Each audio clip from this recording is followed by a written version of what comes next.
Elijah Goldstein, Josh Davenport, and John Lyons to come up front and lead us in the pledge. Very nice.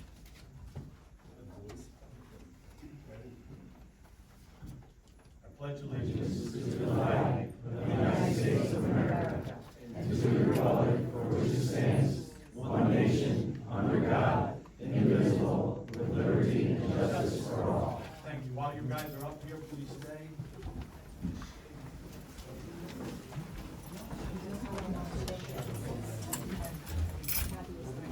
Tony, come on up here. So I'd like all you guys to introduce yourselves, everybody. Good evening, John Lyons. I'm the emergency management coordinator and fire police captain for Shamong Township in the Mills Volunteer Fire Company. Elijah Goldstein, probationary firefighter. Andrew Foley, firefighter. Charlie Bergen, firefighter, president of the fire company. Robert Mitchell, Assistant Chief. Josh Davenport, lieutenant. Who are you? I'm Tony Sparaccio, I own the Campagnola, and thank you for these gentlemen. I still do have a Campagnola. It couldn't have been any better timing.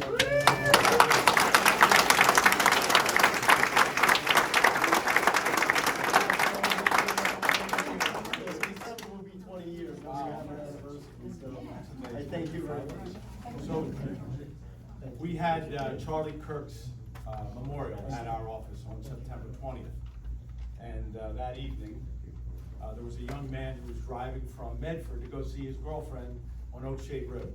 He had just bought his new car, which was an old car. And they told him, oh, there's potential of a fire or something like that. So he said he ran the car in his driveway for about 4 hours, no problem. He came up to the stop sign right at our office, right there, your restaurant. Indian Mills Road. Yeah, and the car literally blew up into flames. As I'm walking around the parking lot, just to see where people were parking, this thing is unfolding. So we had a gentleman he's a retired Tabernacle firefighter by the name of Ron Yetter. Rob, okay. He was driving down and he saw this, literally, these flames were 15, 20 feet high. He ran in the Wawa, got the fire extinguisher, and came out and started putting the fire out. Charlie and Bob and Andy and a couple of the boys were coming back from a call. So you guys were what, 2 or 3 minutes away? Right around the corner. We were right around the corner. Tucker and Ocean. So, but for you guys being there, and but for Mr. Yetter doing what he did, I believe that tree would have caught fire and your restaurant. Let me tell you, Michael sent me a video, and the flames, I mean, he sent me, the first video he sent me was from the inside the restaurant. And you see these flames that are really, and you're like, oh my God. And then he sent me a second video of where he already had kind of, extinguished the fire. But then I saw a third picture from the rear, and the flames were really high. And the building is not that Right far there. away from the road. So yeah, if the wind or anything, and then those bushes, and then, so thank you very much again, for doing what you did. So I'd like to give a proclamation from the Township and the Office of the Mayor on behalf of all of the members of the board, honoring Rob Yetter and members of the Indian Mills Volunteer Fire Company for your historic actions on September 20th, 2025.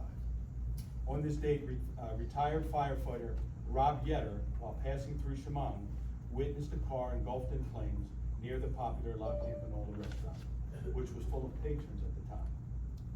Without hesitation, and drawing upon his years of firefighting experience, Mr. Yetter immediately retrieved the fire extinguisher from the nearby Wawa and began to fight the raging fire on his own, demonstrating remarkable courage and composure under pressure. Within minutes, Mr. Yetter was joined by members of the Indian Mills Volunteer Fire Company, including Charlie Bergen, Bob Mitchell, Andy Rapoli, Samuel Schmitz, Elijah Goldstein, Josh Davenport, and John Lyons, who all assisted in swiftly controlling the blaze and securing the area. Thanks to the rapid response and teamwork of Mr. Yetter and the Indian Mills firefighters, the patrons of La Campagnola were safely evacuated, the building was protected from damage, and the car fire was fully extinguished without any loss of life or significant property damage. Whereas the Township of Shamong recognizes this act of bravery, quick thinking, and professional experience which exemplifies the very best of public service and neighborly care. The Township of Shamong, we're deeply grateful for the selfless actions of all involved, whose commitment to community safety made a meaningful difference that day. Therefore, I, Mike DeCroce, on behalf of the Township Committee and grateful residents of Shamong, do hereby proclaim October 7th, 2025 as Rob Yetter Indian Mills Firefighters Day in Shamong Township, recognizing each responder's heroic efforts, outstanding courage, and extending our heartfelt thanks for embodying the spirit of bravery, compassion, and excellence to this emergency response. Thank you, Chief.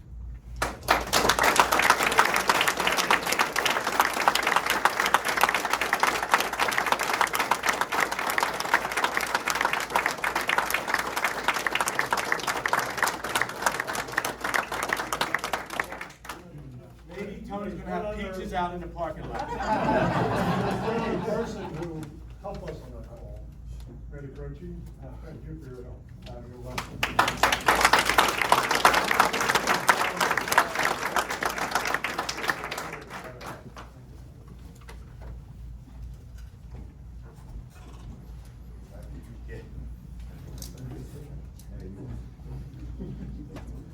So at this point, ladies and gentlemen, we're gonna go a little bit out of order.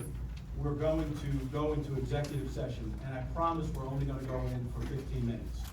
And we'll be back out, rather than waiting to go into the executive session at the end of the meeting, which could be 9 or 10 o'clock, and have everybody sitting there waiting to see what we do. We're gonna go in and have a quick meeting. I'm gonna make it so that we say it's 15 minutes, not a lawyer's 15 minutes, but a real people's 15 minutes. And on a motion, we'll do that, but I also want to acknowledge that the state police are here. Thank you for being here, and you guys were at that fire. So you had 3 guys that were there very quickly, so we appreciate everything you did for us.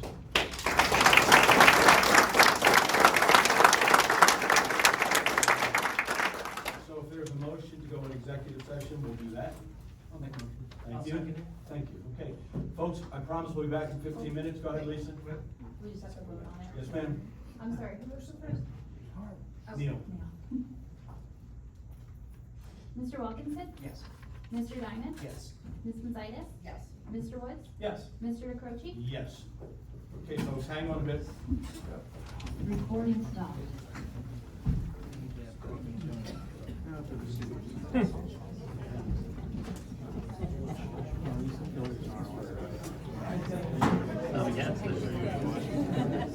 I'm sorry. I'm telling myself I'm not. I'm doing here. It was tough. Yeah.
Did you tear it first and then have to?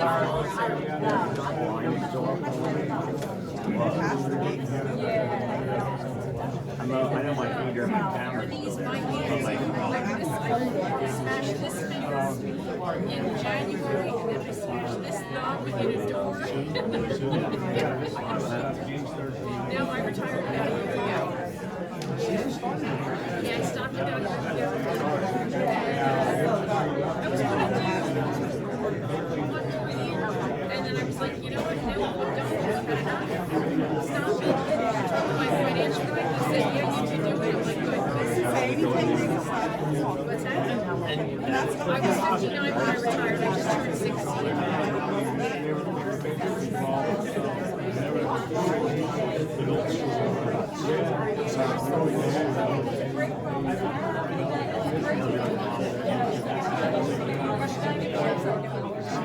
Yeah, I've had enough years in teaching. I taught for 30 years. So I had enough years in teaching, and teaching one of those things. If your heart's not 100% in it, I don't think you should be there. And so I retired in June a year ago, and started to feel like it in like March. So I started doing my research, and I was like, it tells me I can do what I'm doing. Because he just retired. He turned 60 in January, he just retired. That was good.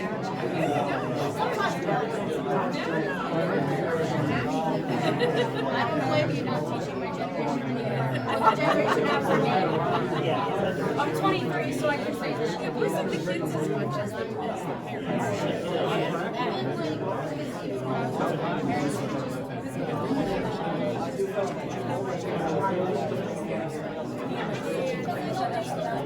And then part of it also is, as somebody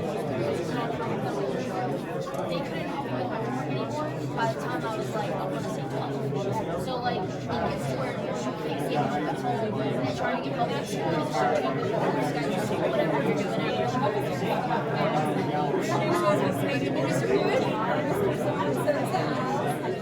Yes. Okay, there's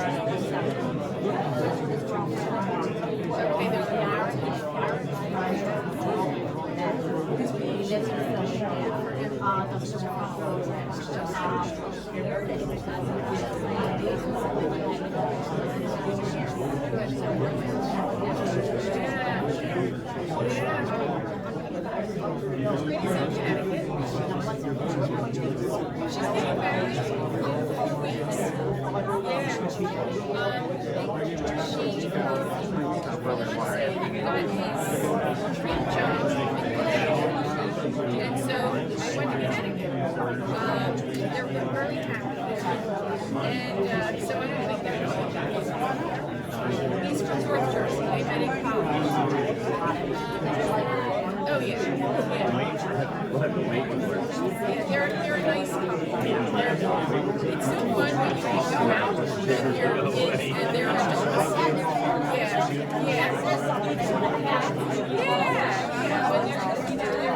When they're just, you can talk to them like adults. So I like that. Jack is he's still with us. He's still local. He moves right around. And he's happy. He does not have anything special in his life right now.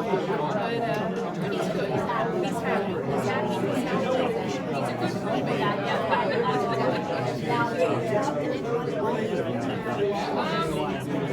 Like from here and there. Yeah. I'm ready to be. I'm working here. This is fine. See if I have anything still on me. This is my retirement job. And so my friends, they are. They're wonderful. So I run into a lot of people there, which is nice because I get to see them and reconnect a little bit.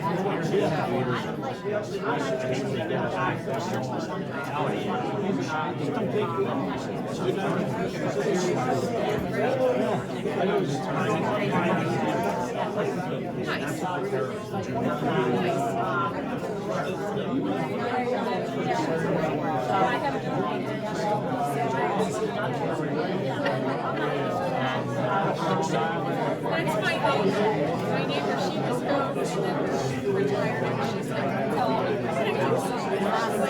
too much time.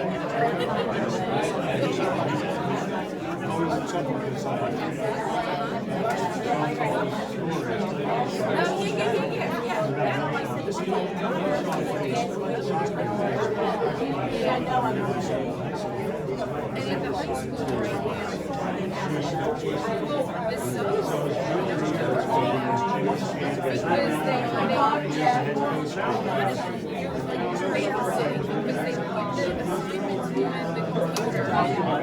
and then they have different places in one room.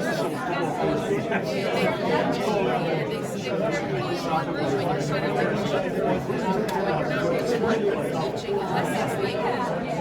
So I also put on a class where they can't do that.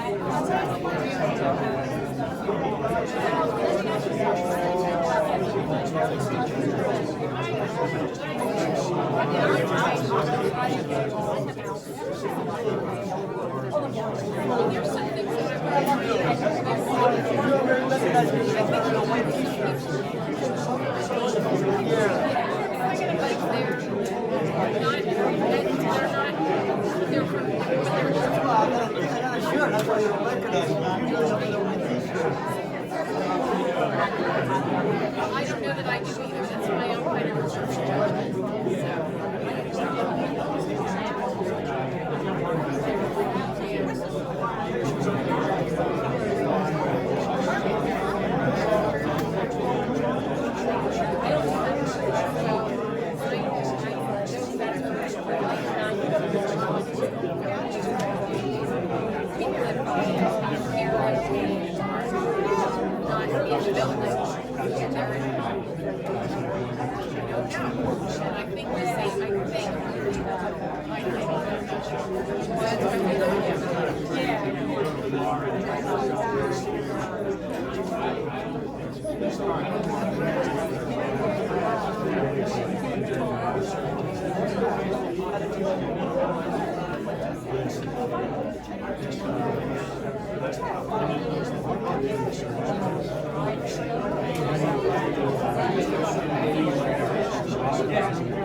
Is he outside? I thought I saw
Said she's gonna be home. So it's not as usual as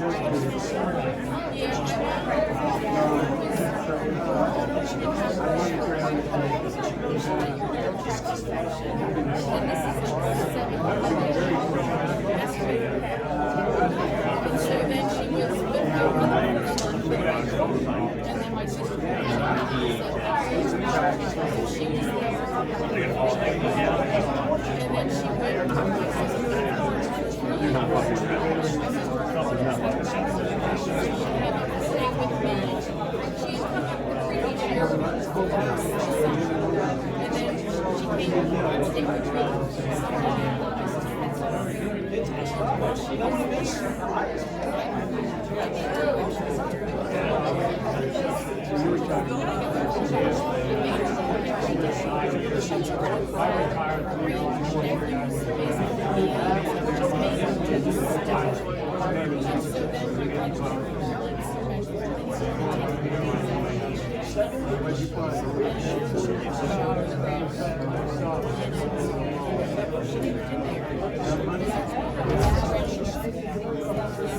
And then she came up to stay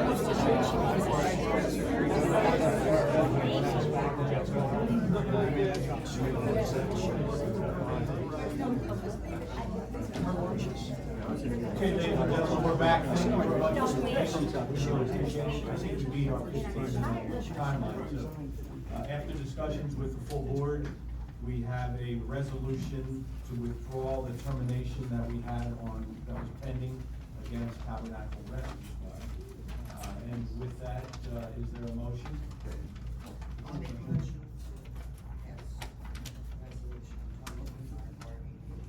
Thank you. Is there a second?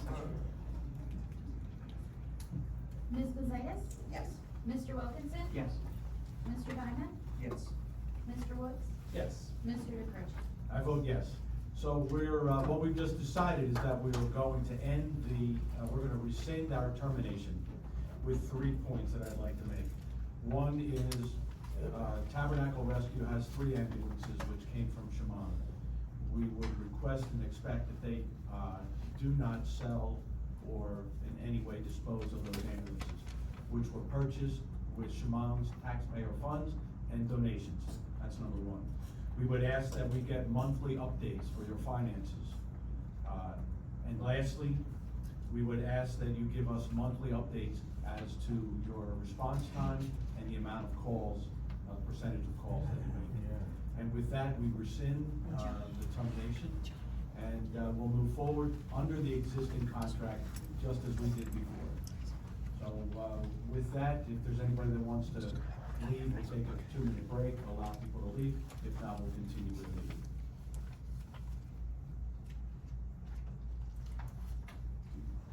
Okay, we're gonna open the meeting up at this point to public comment on the agenda items only. Anastasia Zaccaro, 1 Stony Creek Court, Shamong, New Jersey, 08088. Committeeman Neil Wilkinson, I'd like to personally thank you for both your efforts and the efforts of your entire team for putting on a wonderful Shamong Day this past Saturday. I was able to attend, and it truly was remarkable, so thank you. To our solicitor, Doug, I would also like to commend you on your efforts for your constant push to make sure that the nuisance property for well over 30 years, which is known as the Murphy Sand Pit or the Sand Pit, you have kept your foot on the pedal, and you continue to move those conversations forward in a public manner, giving all of us that information in real time publicly. So thank you. After months of me and others asking this entire committee to repeal their private behind closed doors meeting, which would have ended and resulted in a termination of the TRS, I am relieved that you finally listened to me and others on this matter. I would also like to say what needs to happen next is a comprehensive public discussion on what the next steps will be in order to ensure that everything stays status quo, as you all just did in your executive session. And Mr. Mayor, I would like to remind you. Why are we screaming? I will wait for the chair to call order to his meeting. Continue with your comments. Mr. Mayor, once again, would you like to let your employee know what decorum actually I'm means? actually an independent contractor, so. Would you like to let your employee know what decorum means during a meeting? If we could have everybody hold their comments and speak on it, and let's be respectful to this meeting. Thank you. You're welcome. I just want to remind you, Mr. Mayor, everyone here in attendance, those that are tuning in, I would just like to say that if you could go behind closed doors in a private meeting, placing every life in this room at risk, including that your own and mine and my family and all of those residents in Shamong at risk, with that decision that you were moving forward to, and just moments ago, thank God you decided to rescind after months of me and others requesting that you do so, it leaves myself, once again, I'll wait for decorum. Go ahead, Matt. It leaves one suspect and wondering, what else are you doing behind closed doors?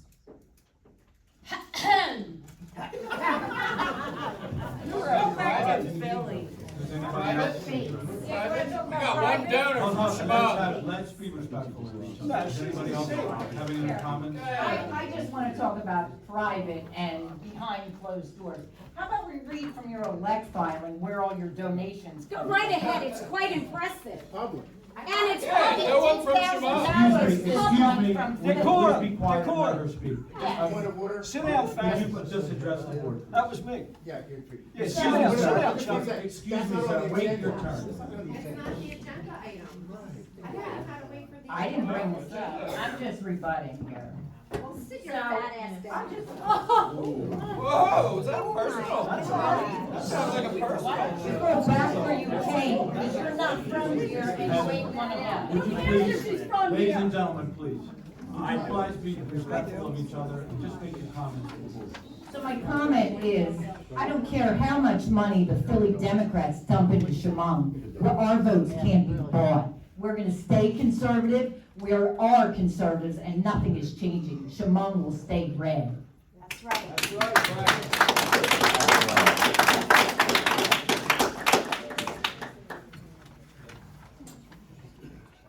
State your name and address, please. Jason Ludowicz, I live in Tabernacle.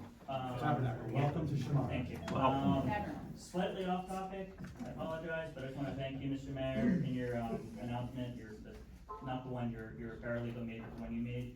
You recognize Yom Kippur, you recognize that there are Jewish people in the area, and that's a lot more than the leaders of Tabernacle did when I brought it to their attention that they were having a meeting on Rosh Hashanah. So thank you. Yeah, my apologies for that, it was an oversight on my part. Technically, the holiday was over, but whatever. Regarding what you just discussed, as a lawyer, I'm surprised you actually went with that, because it sounds like material terms have changed to the contract, not a rescission.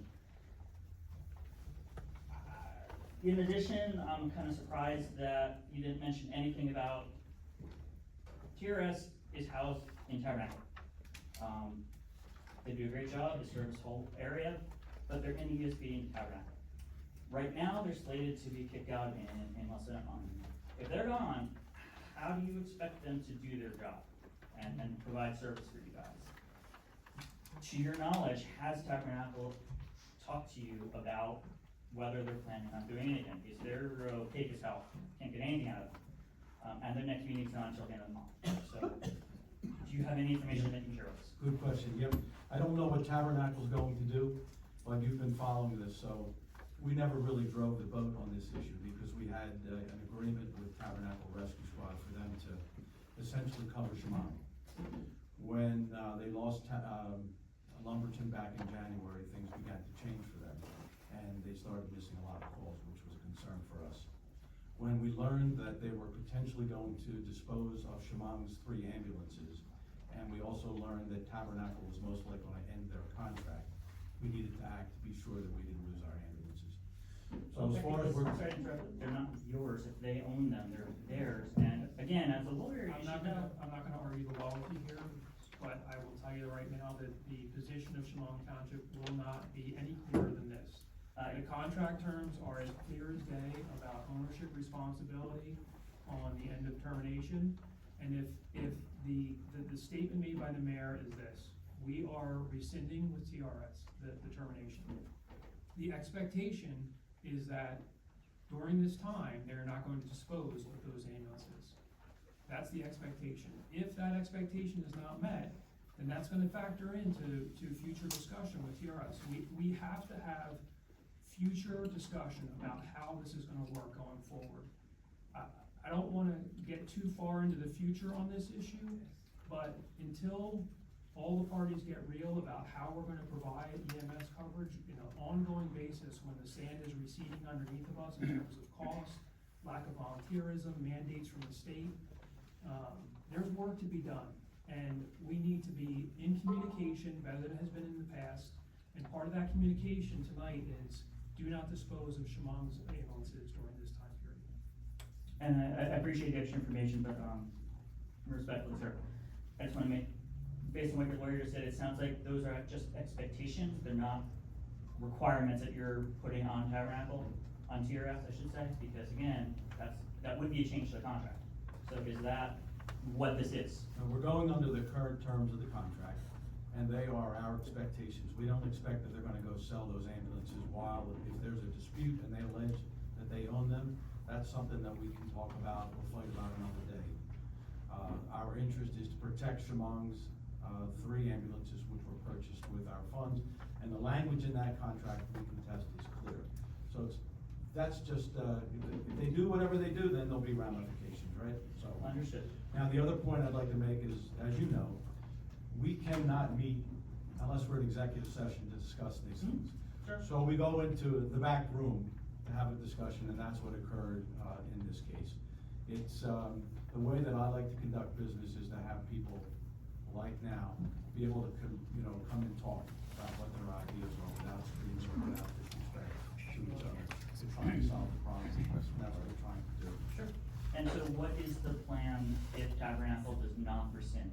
If they don't rescind, then we're gonna have to go find other coverage, and there's mutual aid options, and there are other options that are available. So to be clear, you have plans to make plans, but you don't actually have plans. So you can't, I'm not gonna negotiate in public now as to what we're going to do, because if we go out to an RFP or we do something else, which we'll need to do. If Tabernacle does not rescind, then we'll either do a deal with TRS, make a deal with them, or we'll make a deal with somebody else.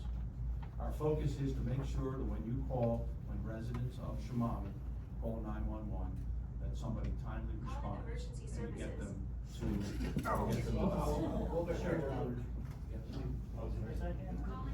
just, you have No, so, and again, it's in coordination with Tabernacle. You already know. Yeah, so can everybody just pay attention? So, and what I didn't mention early on was, we don't have a limit here in Shamong, as to timing. A lot of towns, put a limit on it. You said that last month when I was here too. Right, just be respectful, which you are, and everyone asked that, just be respectful of the timing. We'll answer as many questions as we can. So, again, just to sum up, and I'll step aside in just a moment, I just wanna, it sounds like you're thinking about what to do if Tabernacle does not rescind, but you do not, for example, you have not discussed or thought about, you will go to RFP, or you will, try to hire X company or any of that stuff. You don't have any firm plans. We have, discussed all those options. But no firm plans is what the next step. We don't have another contract in place at this point. Thank you. You're welcome. Anybody else? Hi, good evening. Hi. State your name and your address, please. My name is Juliana Medasi. I'm up the street in Shamong on Stowe. Hi, Juliana. I want to thank this committee for taking the time to actually consider the information that not only myself, but many other concerned residents, as well as TRS has presented in rescinding this decision. I do have one question on the whole ambulance thing. Part of the reason Shamong's EMS got shut down is because the ambulances weren't licensed. If we do get them back, will they be going to the fire company, and will they actually be expected to be licensed or not? Because that was part of the issue, and that's why they went to TRS. That's a rather, I feel, an important question to make, cause you got shut down by the state. I don't wanna argue history with you. I don't think it's entirely accurate to say that he got shut down by the state at Shamong, in emails, EMS. Again, the reason why the ambulances were provided was part of the contribution for Shamong and recognition of that those ambulances would be in service to the residents of Shamong. So, if there is discussion about expenses that have been put into those ambulances, that's fine, we'll have those discussions. But I don't think it's unfair for Shamong to expect that Shamong funded and Shamong resident funded ambulances stay in service to Shamong Township. That wasn't necessarily my question. I was questioning mainly if Tabernacle does not rescind their decision, would they most likely be going back to the fire company? That's where it goes into. Yes. You know what, I don't know the answer to that, I don't know that we know the answer to that, I hope we don't cross that bridge, but if we do, we'll have to sit down and have that conversation. There are three ambulances, one was funded directly by Shamong and owned in Shamong's name, and two were owned by the volunteer fire company. Contract references all of them. Alright, well, if it's easily found, then I'm sure it is, but if it's not found, then that takes into question of why aren't certain things being able to be found? Because I bring this up, the whole Sunshine Act, how many people actually read a newspaper? Cause like, the only official social media is the Department of Emergency Management, so finding stuff out randomly is pretty odd. So it's something I point out, because it shouldn't just be a newspaper, it should also be a social media, because that's the times, and also website. It's pretty hard to find things when you wanna find things. That's a good point, Julianne. So this month, for the first time, we've updated, the website. There's 2 clicks. You get on the website, and the second click, you can get on the Zoom. So that might have been a suggestion that you or somebody else made, so that's been completed, so that's good. The problem is recently the law lets you have to advertise in newspapers, so Okay. it's, following the law, they just changed that law. As far as the ambulances too, I mean, I would just say, I would hope any organization that has ambulances that could protect the people and the safety of this town wouldn't sell them just because of a breakup or just because something goes wrong, because we need those to protect the people of this town. So I don't wanna go into the legality of everything, which our attorney believes we're on solid footing, but morality wise, I just don't think it would be right to sell those out from underneath us when your mission is to protect the people of this town. So that's all I'm gonna say about the ambulances. Hey, that's fair assessment, and that answers the question. It's just, the problem is that there's no communication amongst each other, which is where the disconnect is, because we're hearing it from 2 different sources. Nobody has one solid statement. So this is where this whole misinformation and miscommunication comes from. There's been no announcement between everybody. That's the frustration. Got it, okay. You're always welcome to come to our meetings every month hope for a little bit of enlightening, but. If it's a night off, I will come. Got it. Thanks, Julie. I appreciate your comments. Anybody else would like to speak?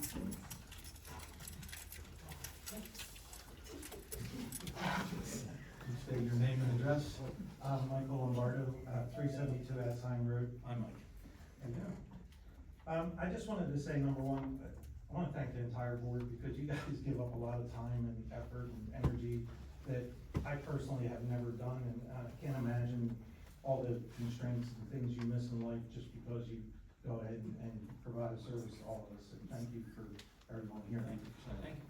I have to say, Mike, I've known you probably for more than 30 years. You coached my oldest daughter in soccer, and as far as giving time and energy and everything that goes along with it. There are a couple of things I hear about a lot, and I figured it was time for me to step out and inconvenience myself for an evening and come out and see what things are going on and stuff. So I do like hearing what you did with the ambulance situation. In my opinion, that's a good thing. I do say that it seems like from everything I hear, it's a common sense approach you guys use for pretty much everything and anything.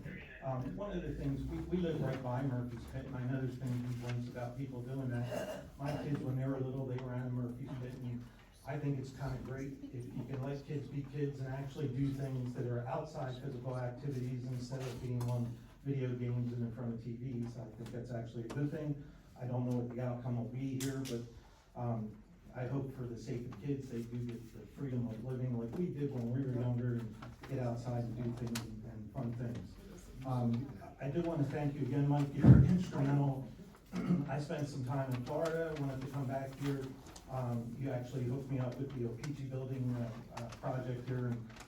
And we opened Carla's Classic Cars, my wife Carla here, namesake for the company. But took our personal collection. We opened it up free to the community because my kids grew up here, Carla's kids grew up here. We spent a lot of time here over 30 years, and we want to keep the community kind of like it is. You know, just it's a perfect place, in our opinion, to grow kids and have families and enjoy ourselves. And another accolade is again, we're the crazy Christmas people that put up all those Christmas decorations you see. But that was a cool thing that our community started, and it was a lot of fun. We participated, started out something small, but it got a little over the top, but that's what we do.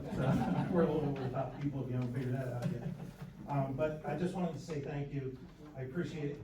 One of the things too, and I know the mayor time's coming up here, and I just wanted to say, in my opinion, Michael, you always have my vote. The common sense approach, again, everybody here uses, I think is awesome. The fact that you have a legal background and you understand how to keep the community from being sued and out of immense trouble, I think is awesome, and you do a good job of that. It's always, you gotta skate an edge, I understand. It's always tough to be able to do that and please everybody, but I just wanted to say thank you, and I do appreciate it. You always have my vote. Thank you.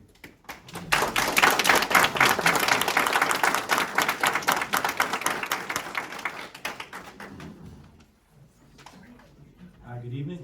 Howdy. Hi, can you say your name and address? Steve Muller, 839 McKinnon Road. Hi, Steve. Jamie Huber, I live in. Hi, Jamie. It's our first time here. Yeah, it's Welcome. gonna be exciting.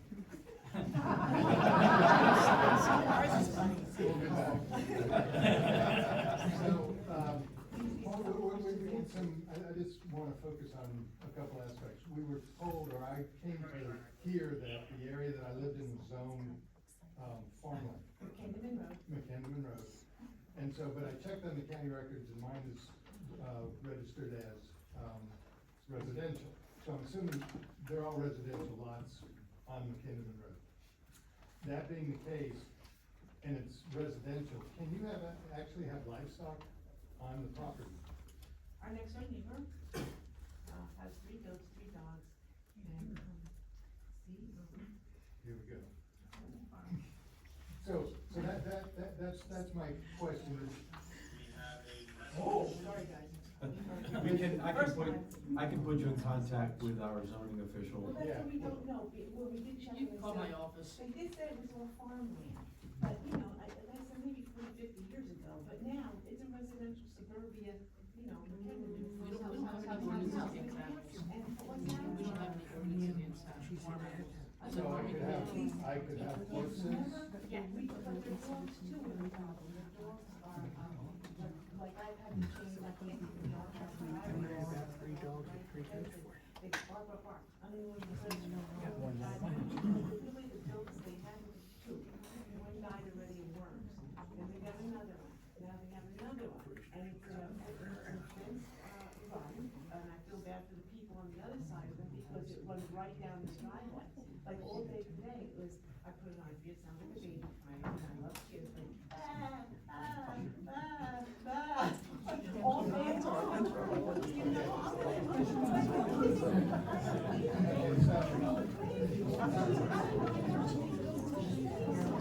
call over to Sue, yeah, give her a call tomorrow and we'll be able to.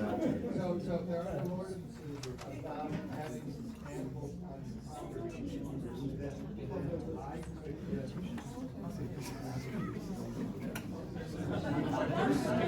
State law about exotic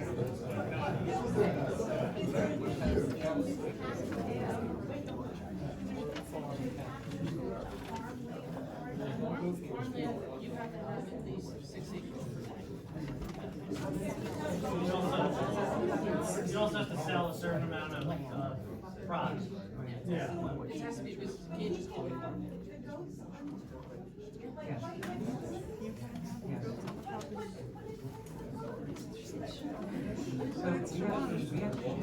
Yeah, that was discussion. Everybody can hold down? We actually had this discussion probably, what, 2 years ago?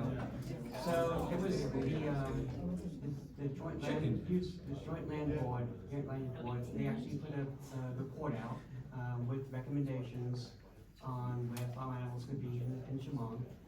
And that was, presented to the board. And there was probably twice as many people at that meeting as there was here.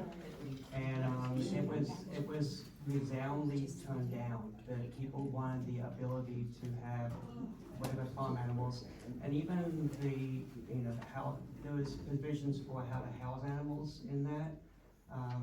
But it was basically the whole thing was turned down. So there was no action on it. So yes, you can have any animal, not a giraffe, unfortunately, because giraffes are banned in New Jersey.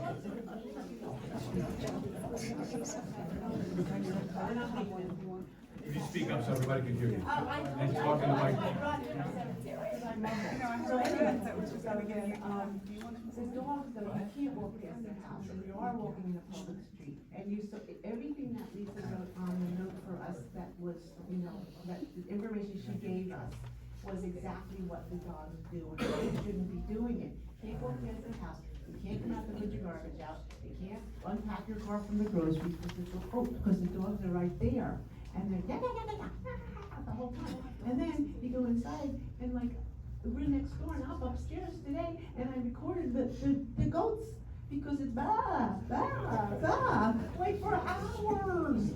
I mean, they're gonna pick me up, because, I don't know. Thank you for coming and sharing your thoughts. Sue, yeah, we'll make sure we get her number before you leave. Thank you. Anybody else would like to say anything? Thank you very much, and welcome to Shamong.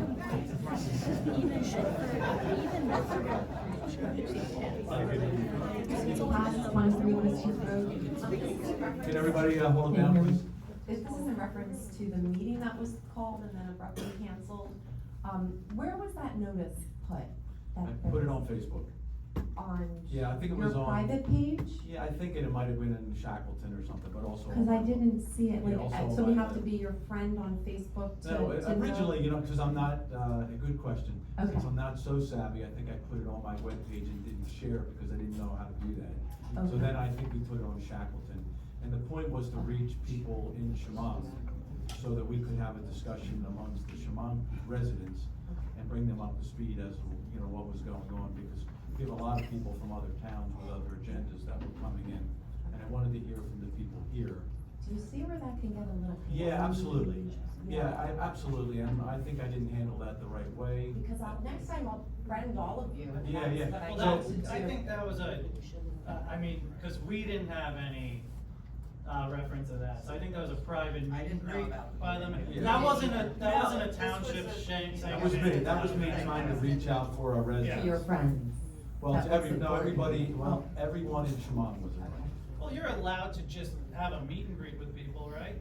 And talk to them. Regarding Not when it's a the township Tabernacle issue, Rescue no. Squad meeting? No. If you're That's not, fine. if you're not making any decisions, if you're not making any votes, if you're just a resident having a meet and greet, I mean, people do it all the time. But I thought it was regarding the Tabernacle Rescue Squad. I don't know what it was That regarding. was, correct. it was, yeah, that was an issue that I wanted to. So then that's, what you just said really doesn't count. No, it does, if It you're does not count. taking a vote, if you're not, private citizen having a meet and greet. I mean, we weren't there to make a vote. We were never gonna be there to make a vote. There would never be more than 2 people there. I don't know the rest of the decisions, it's just confusing to me, but that's fine. Yeah, it was not, I wasn't gonna make any decisions. What I wanted to do was to have an opportunity to hear people, our residents, what their concerns were, to explain. Select residents, because Well, I if already you're not, explained, yeah, if I you're already- not, like, if you're an elderly person and you're not on Facebook or whatever, yeah, I already okay. explained, I mean, if somebody's elderly and they can't make it out, then they can't make it, but. So in the future, if there is an issue like this, is there a different plan that you might take Yeah, I don't to think I would notify do the that again. I public? would do that probably here in public to say I'm having a meeting, and Okay. everybody would know. Okay. All right, well, thank you, I appreciate your comments. Anybody else have anything to say before we close the meeting to public comment?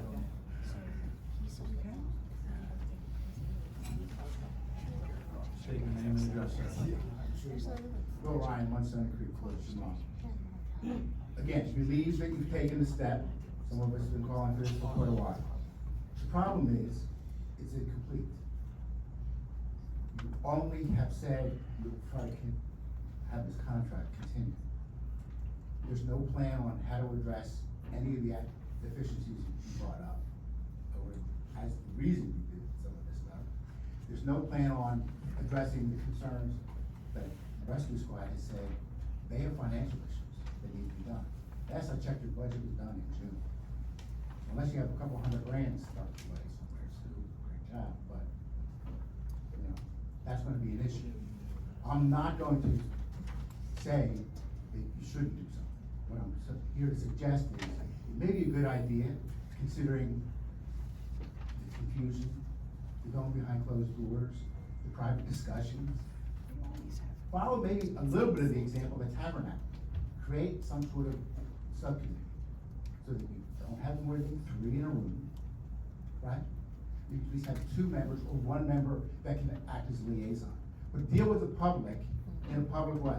This is a critical issue. And to sit there and constantly say, you just basically had a vote and came out and told us what was gonna happen. There's been no public input as to what else can be done.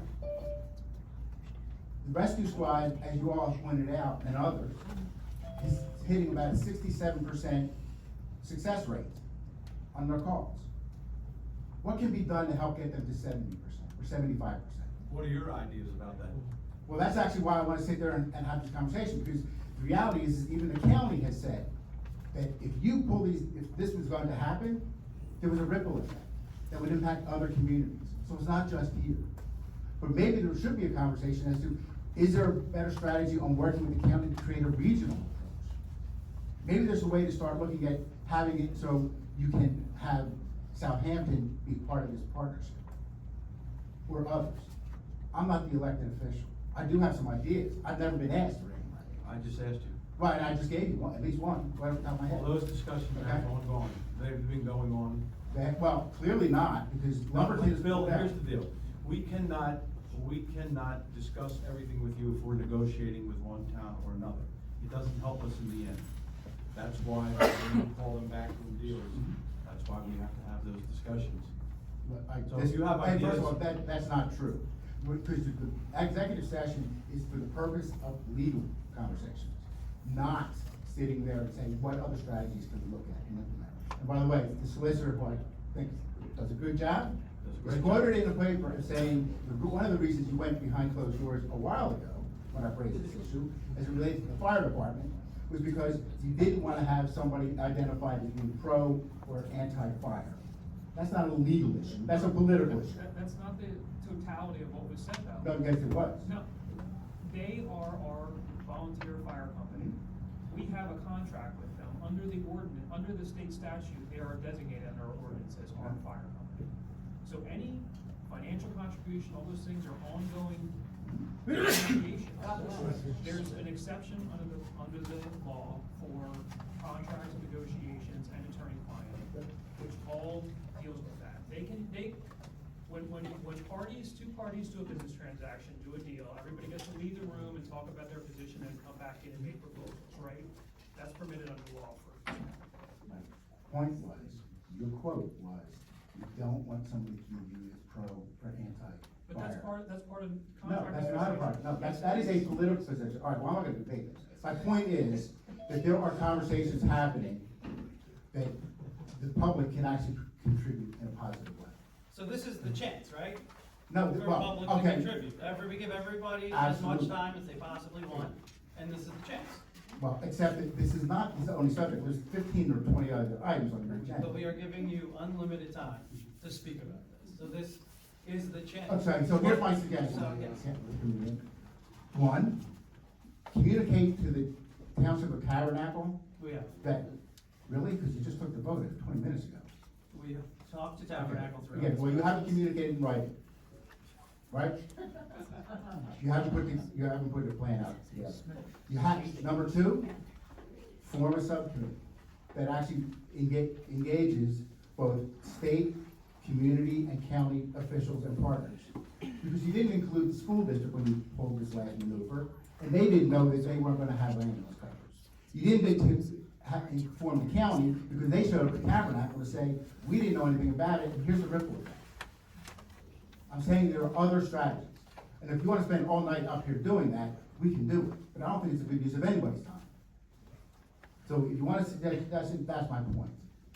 You can't keep going behind closed doors and saying, here's what we decided, and then come out and tell us. And then expect everybody to say, yes, you made the only decision, and you made the right decision. I'm not saying, here's what the amount has to be, but I am saying that there are other strategies, there are other ways to do this. And the other part is, there may be other ways to help raise revenue. The state is an option, the county is an option. Having conversations with them, what options are out there, need to be part of that conversation. And you didn't do that. Thank you. Anybody else have any other comments before we close this portion of the meeting? State your name and address, please. Timothy McGarvey, 4 Somerset Court. Speak up, Tim, so everybody can hear you. So I am on the school board district here, and I wanted to announce that we do have the 2 school board members running, Toby Martin and Mike Corney, here that have been long Shamong residents, and I just fully endorse them, and just since we're talking about elections, I wanted to introduce them to the board, which you guys do such an amazing job in support of Shamong. Thank you. I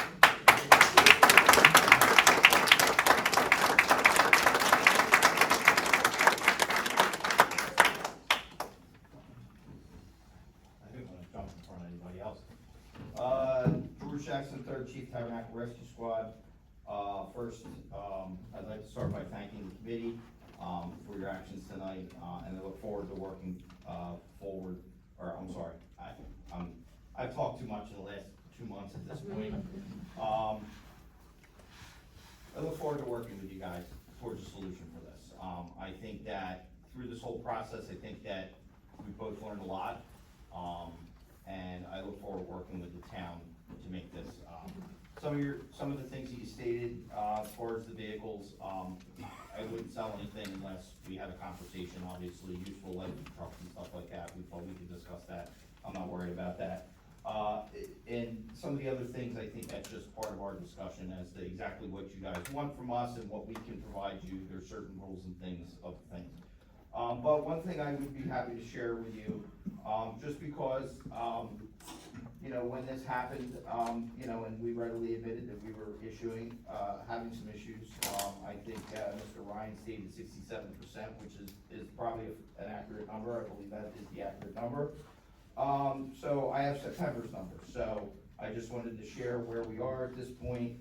So we had 136 dispatches in September. For the first time in a really long time, possibly as long as I can remember, there were 56 calls in Shamong and 48 calls in Tabernacle. Wow, we beat you, huh? Yes, that is usually not the case. When I saw that, actually, the lady who runs the numbers for it actually sent me a text, and she goes, I went through this 3 times. Shamong we ran more calls in Shamong than we did in Tabernacle. So I thought that was just interesting. And we had 29 mutual aid calls, so which was 21% of our calls, 41% was Shamong, 35% was Tabernacle. We still had 22 missed calls, or 16%. So that puts us at like 83.8%, I think, is if I did my math right in the back. So great improvement from 67 to 53. Of those, though, I would like to note that there were 6 of them where we were already committed to other incidents. So our truck was already out serving. Our assistant chief had a statement the other day that he did, and he tracked his day, where they started at 9 o'clock in the morning and they ran until about 3:30. They never went back to the station, never returned from a call. There were 8 calls between Tabernacle and Shamong that were answered. We did use mutual aid because as we were on a call, we got another call. We went to another town and backed them up while we were there.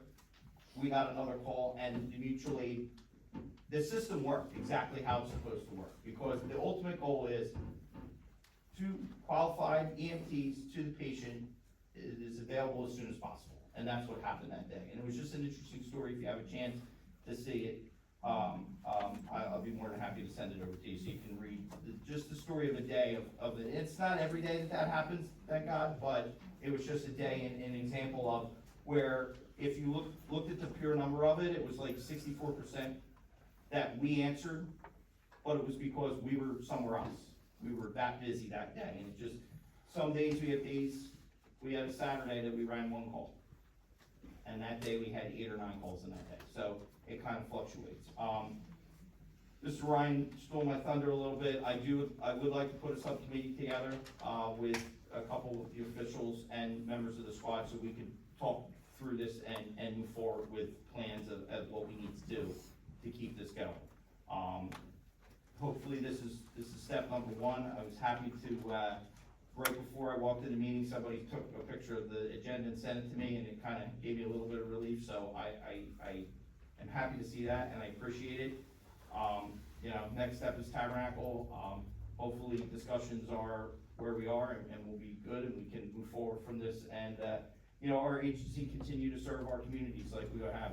We have a very proud group of members that have been putting a lot of effort and time in this and want to continue this, and we look forward to, as we get past this, that now we can work on that staffing, and we're kind of at a standstill because it's hard to hire staff when you have an expiration date at that point, and hopefully this is gone. So I really appreciate it. You're welcome. We appreciate your comments, and thank you for meeting the deputy mayor and I for 2.5 hours on Sunday when we probably should have been in church. Somewhere. We'll work together. So we can All right. get this Yeah. in. Thank you. I just want to say it's great news that things are getting better. That's all we want. That's all we all hope for, everybody in this room, I think. We're elected into this position to try to make the best decision that we can. And this was an emergent situation. We got a report that was dark. We were told by Tabernacle what their plans were, and we made what we thought was the best decision in a very quick time period, because we are tied together with Tabernacle as far as this. So we try our best, and then we afforded the public hours every month in our meeting to speak on this, and we have listened to the public. We have talked to every single town's EMS. We've talked to Medford, we've talked to Southampton, Lumberton, Waterford. We have tried everything to try to get a plan in place, but we heard loud and clear from everybody that they want TRS to be a part of this solution. So we are gonna move forward with the best of intentions to try to get the best possible plan in place, just so everybody is safe. And when you pick up a phone and you call 911, you get an ambulance, and that's all we wanna see. And it was very nice meeting with you for a couple hours, and no problem with the subcommittee moving forward. But again, hindsight is 20/20. You can't form a subcommittee before you know there's a problem. Right. So, we couldn't have guessed that Tabernacle was gonna say, we're terminating our relationship with TRS. I wish I had a magic ball where I could have formed a subcommittee that told me Tabernacle was gonna do that, but unfortunately that wasn't the case. And moving forward, would be glad to do that. Yeah, I don't want to look back. I just want to move forward. Thank you. I have a question. Go ahead. So you said you're gonna hire, some new employees, Yes. do you have enough money in the budget, and how many people were you gonna hire? So at this point, we are running on our surplus. That's why we made requests. We provided a budget of what kind of funding that we were looking for to continue the operations from both Tabernacle and Shamong. As far as the number of employees that we have right now, there's 5 in the wings that we're ready to be onboarded, and then these notices came out, and we're looking to at least put those 5 on, and continue to, move forward and see what we really need to do, all the staffing. Like right now, we're at that 83%, and we're looking to increase that. We're looking to be 100% staffed. You know, if there's multiple calls, we're gonna use mutual aid, but the goal is to be, staffed 24/7, all the time. What is 100%? What is 100%? How many employees do you need to run your service? Was it about 40? Was it about 40? This is Kyler, he's the president of the squad, I always call him, he's the numbers guy, so he can explain. You got me, so, Just identify yourself. yeah, Kyler Vina, I'm from Tabernacle, I'm the president of the rescue squad. So, it very well changes up. So there's a per diem model, there's your volunteer model, there's your part-time, and then there's your full-time. So if you have a full-time staff on, it takes anywhere from 6 staff to 8 staff, as long as you can do that. With full-time staff, you have to bring in the cost of, healthcare, you have to bring in the cost of benefits, and you have to figure in those numbers that come with the payroll aspect. Part-time, you move away from that slightly, you need a little bit more staff. Currently, what our squad's running with is we're doing a per diem model. So our per diem model is, we have 25 members that are currently filling the schedule. We have 4 or 5 additionals that are additional members that we're looking to join our membership and our roles in order to fill out and bolster our schedule even more. So currently at 83%, we're at 25 members, and I think I haven't provided it to you guys. I provided it to Tabernacle, so they have our list. I can get it over to you guys, that you know who our staffing is along with the rescue staff, just so you know. So you have enough money in the budget to increase your employees, and that will increase your call rate ratio, correct? Correct. Okay. So Is that the plan? So currently, our model for the past however many years, we're always on a volunteer stipend program. As of January 1st, we switched to a paid model. Upon switching to that paid model, payroll came into it. And so our payroll is running about $498,000. I know you guys in the audience have a number of business owners. You guys know how much payroll costs. That's for us to pay a staff member at $23 an hour. We need 2 staff in order to have a fully licensed ambulance on the street. That's so that we can bill the residents. We don't balance bill your residents the same way that we do it in Tabernacle. That comes from the committee, or from the township. So what we need to do for that though is, when it comes down to it, our budget doesn't cover that. The amount of money that we've brought in the past from billing revenue has only been, our max was $375,000. So 375 minus 498, there is a difference there right from the beginning. So that's the number we're trying to make sure that we can reduce. That's why we've come to you, as we've come to Tabernacle. We also came to you guys and said, look, the cheapest model is to do a regionalization. We came to you guys back in November and we talked to you guys about that. That's still our goal, because we think that's the cheapest and best option for the residents of this area, of the Pinelands. But when it comes down to it next year, we had asked for $100,000 from you guys, we'd asked for $100,000 from Tabernacle, and we as the rescue squad were going to put the loss that we were projecting of around $45,000, and we were gonna use that out of our surplus. That was our game plan. So do you have enough money in the budget to hire the people and not miss calls? Through the end of this year, I believe that we're fine, and then hopefully as we continue conversations with you guys, hopefully you guys set up that EMS, or the emergency services subcommittee for us, so we have true point of contacts on your side of the board. We have enough money to get us through the next year, through the end of next year is what I would say. I really hope that you guys can set aside the additional funding in your budget next year, so that we can talk to our staff, make sure that our employees know, hey, your job is gonna be almost guaranteed for as long as the residents allow us. But you said there's balanced billing, so then there would be no charge to the. So the residents currently don't get billed. Okay. So you guys have given us, Tabernacle Rescue Squad, part of our contract is, soft billing doesn't occur, or soft billing occurs. So soft billing means that the residents may get a bill that says that this is not an invoice. And what that means is the township takes that on. So there's a legal understanding that we need to collect, the portion of that insurance. So you get a bill, the insurance company typically gets the first portion, they pay what they will, and then what ends up happening is there's a negotiated price. So that negotiated price gets taken care of, and then that amount that you're supposed to cover with your insurance, that needs to be covered by somebody. We can't just write that off. So someone needs to cover that. So it either goes to the resident and they need to pay that balance, or Shamong Township, which we are currently doing, takes that balance, which roughly has been anywhere from 25,000 to about 35,000 over the past, since 2021. All right, that was a decision we made so Yes. that you guys could get your service.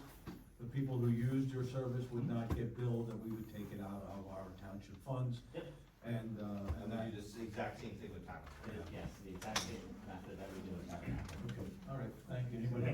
Anybody else have any questions of these guys? And if anybody in the residents have questions, by all means, reach out to us. More than willing to talk to you guys. Thank you. Thank you. Thank you. Appreciate it.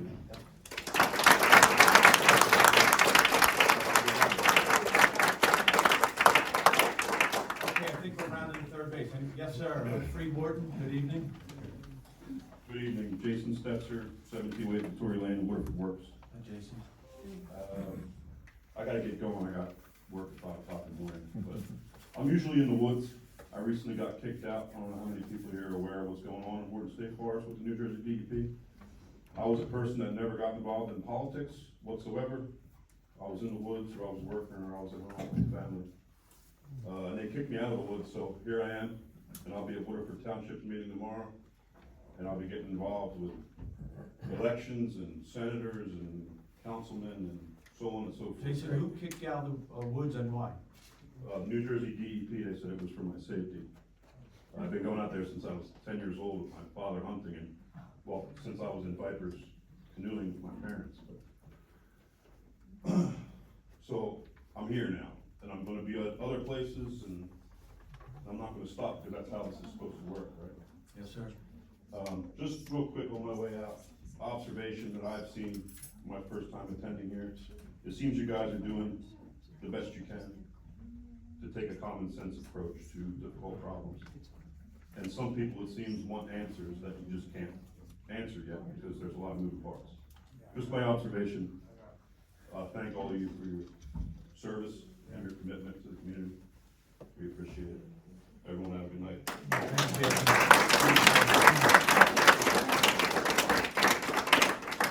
And free Ward. Yes, sir.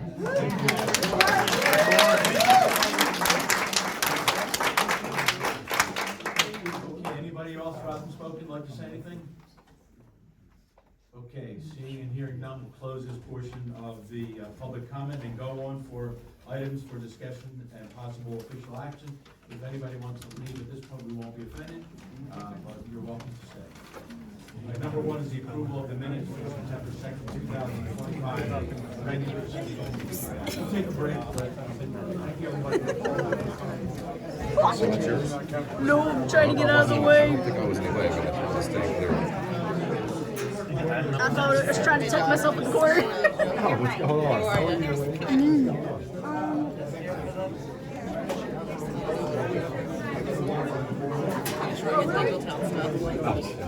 Is that the link? Is it really? My text? Thank you. You're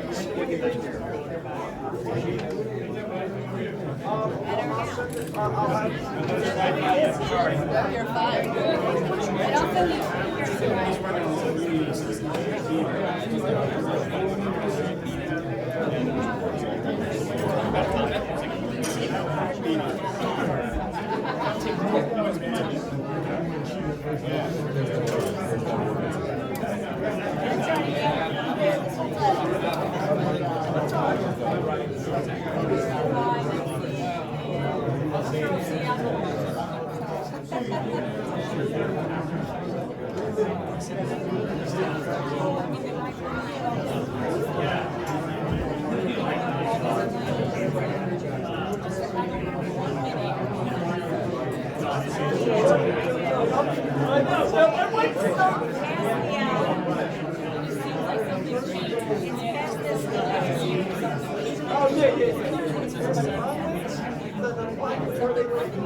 Okay.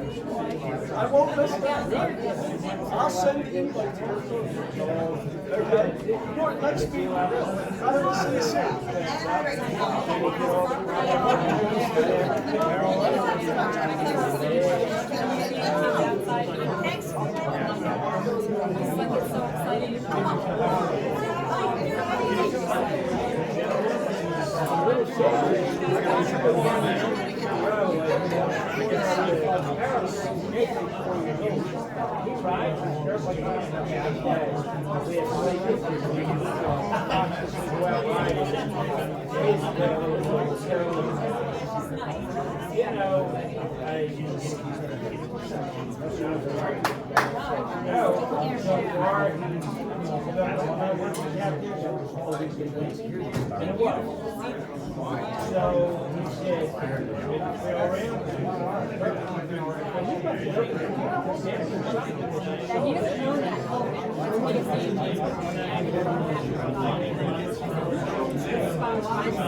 Okay, everybody ready to get back?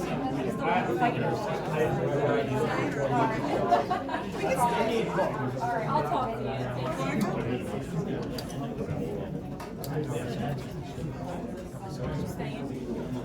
Back on the record. All right, thank you. All right, first thing is the approval of the minutes for the September 2nd, 2025 regular session meeting. Everybody had an opportunity to review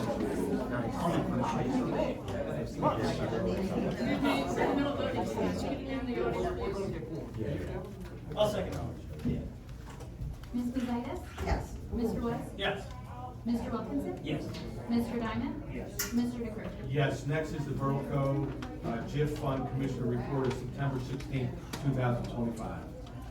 Just a few items, 0 lost time accidents for Shamong Township year-to-date, personnel policy and procedural manual, biannual review, and update distributed, and it's due back from our employees by November 1st.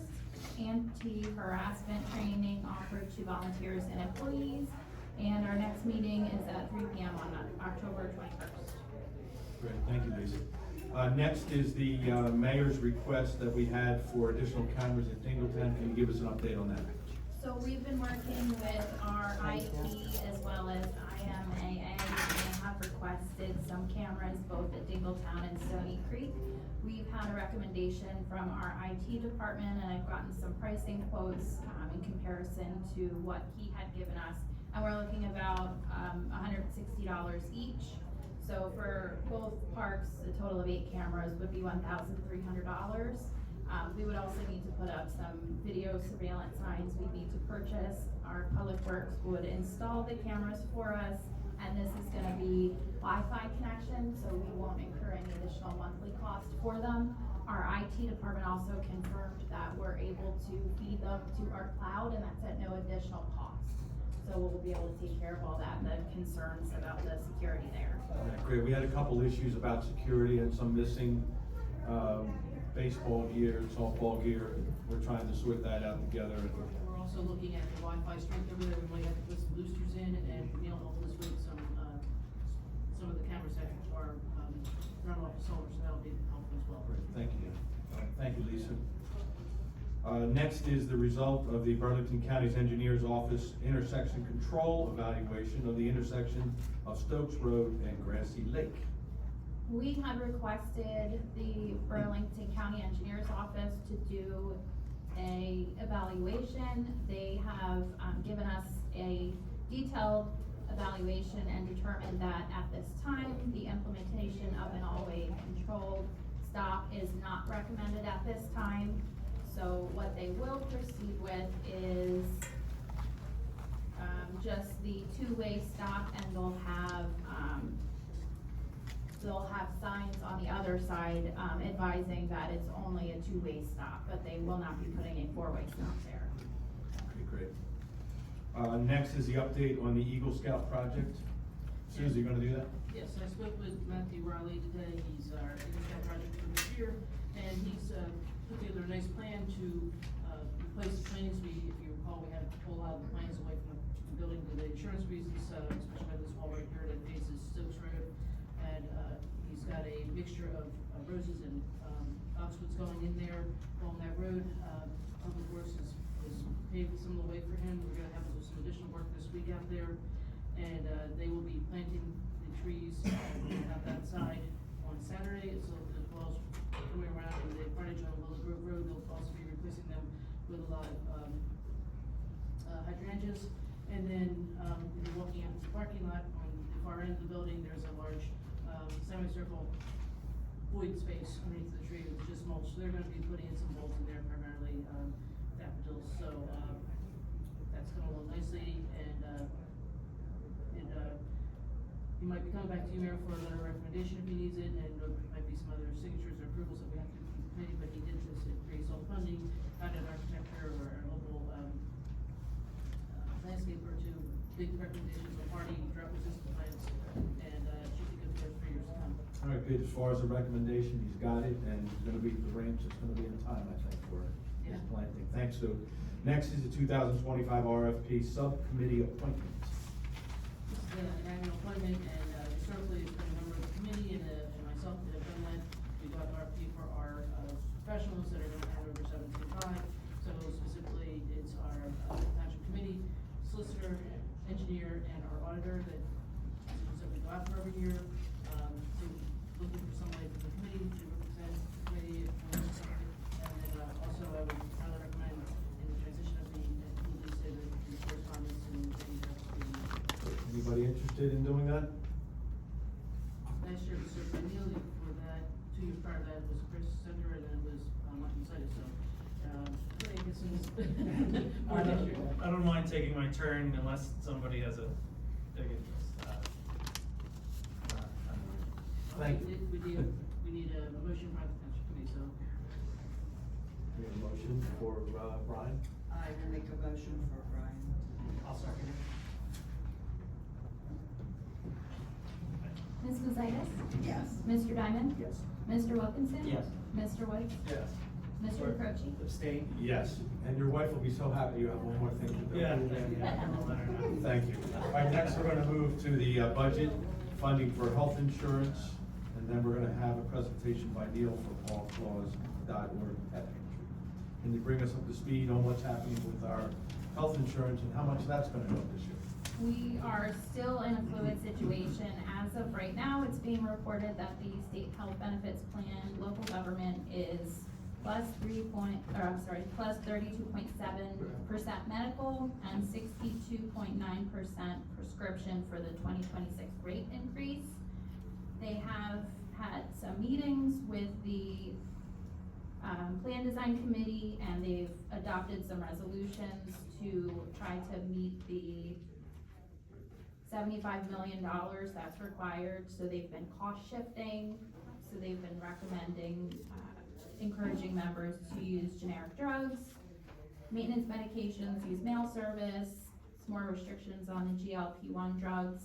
But as of right now, it's still fluid, but we are looking at 32.7% increase for 2026. Anybody wanna yell outrageous? Now would be the time to do it. Okay, anybody have any questions or comments about that? All right, keep us posted, Lisa and Sue, on that. All right, next we're gonna introduce Neil Wilkinson. Neil, you have some comments you wanna make? You can stay here or you can go up front, whatever you prefer. I'll sit here. Yep. All right, so, I will not be asking for the $100,000 that the TRS wants. So Paws Cause was started as a regular charity. Susanna started back in 2020, right before the height of COVID. And it was basically us sitting around saying, hey, what do you want for Christmas? I don't need anything, you don't need anything. Let's just donate everything to a local charity. Fast forward, during COVID, we noticed a huge increase in pets being surrendered to shelters, and we wanted to do something about that. So we started, obviously we have a farm, so we have pretty good access to feed, good relationships with Tractor Supply. We reached out to them, said, you know, we'd like to do something for the community, and out of that came the Pet Pantry. Pet Pantry is an offshoot of Paws Cause, and it's actually where a lot of our donations go to. But what it does is we provide free food to anybody, no questions asked, dog and cat food, some supplies, cat litter, that kind of thing, for people who are struggling, basically. So the people we help, local people, local families in Shamong, Tabernacle, the surrounding areas. The individuals who basically support the cat colonies, take care of cat colonies, and local shelters like Lindenwald, some ones around here, that really need supplies in a desperate situation. And then we met with John, and because we turn over food so quickly, it became a good option for an emergency food bank for Shamong also, Shamong EMS. So it started out pretty small. It's actually grown to the point where we've actually donated now about this is actually over 21,000 pounds of dog and cat food. And that's only the stuff that we actually calculate. There's probably a lot more than that. So what we're looking to do is, right now it's funded through a couple of different pathways. Private donations is a big one. The fundraising, Megan does a fundraiser event. Obviously, you saw us at Shamong Day. You probably saw us at Wine Fest. So we get funding that way. And a big portion of it has been the township stipend that I get from actually being on the committee. Unfortunately, that's going away. I didn't get reelected, so we're looking to see if we can backstop that funding. And that's what I'm here to do, is just basically see if the committee has any appetite to continue the Pet Pantry going. It is a good community function for us, and you know, has grown quite a bit in the last couple of years. And I think with the way the economy is going right now, it's only going to get bigger for us. So looking for about $800 every quarter, so $3,200 over the course of the year. Thank you, Neil. Anybody have any questions or comments to Neil? All right, so that's just an item for discussion, which we'll take under advisement and appreciate the work that you've done in the community on this behalf. All right, next is the staffing and local purpose tax rate issues. This is where I'm retiring at the end of the year, so we're adjusting our responsibilities in the township building and also looking at filling a couple of vacancies we expect to have between now and the end of the year, so we'll be doing that in this month.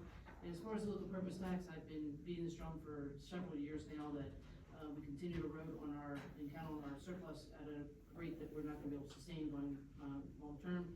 We've already projected earlier this year a net 2-cent increase, which on average assessed home is about $64 a year for the 2026 budget. That's before anything that arrives with Tabernacle Rescue Squads and that increased cost. So that's to be determined, but knowing that there's going to be an increase for the first time in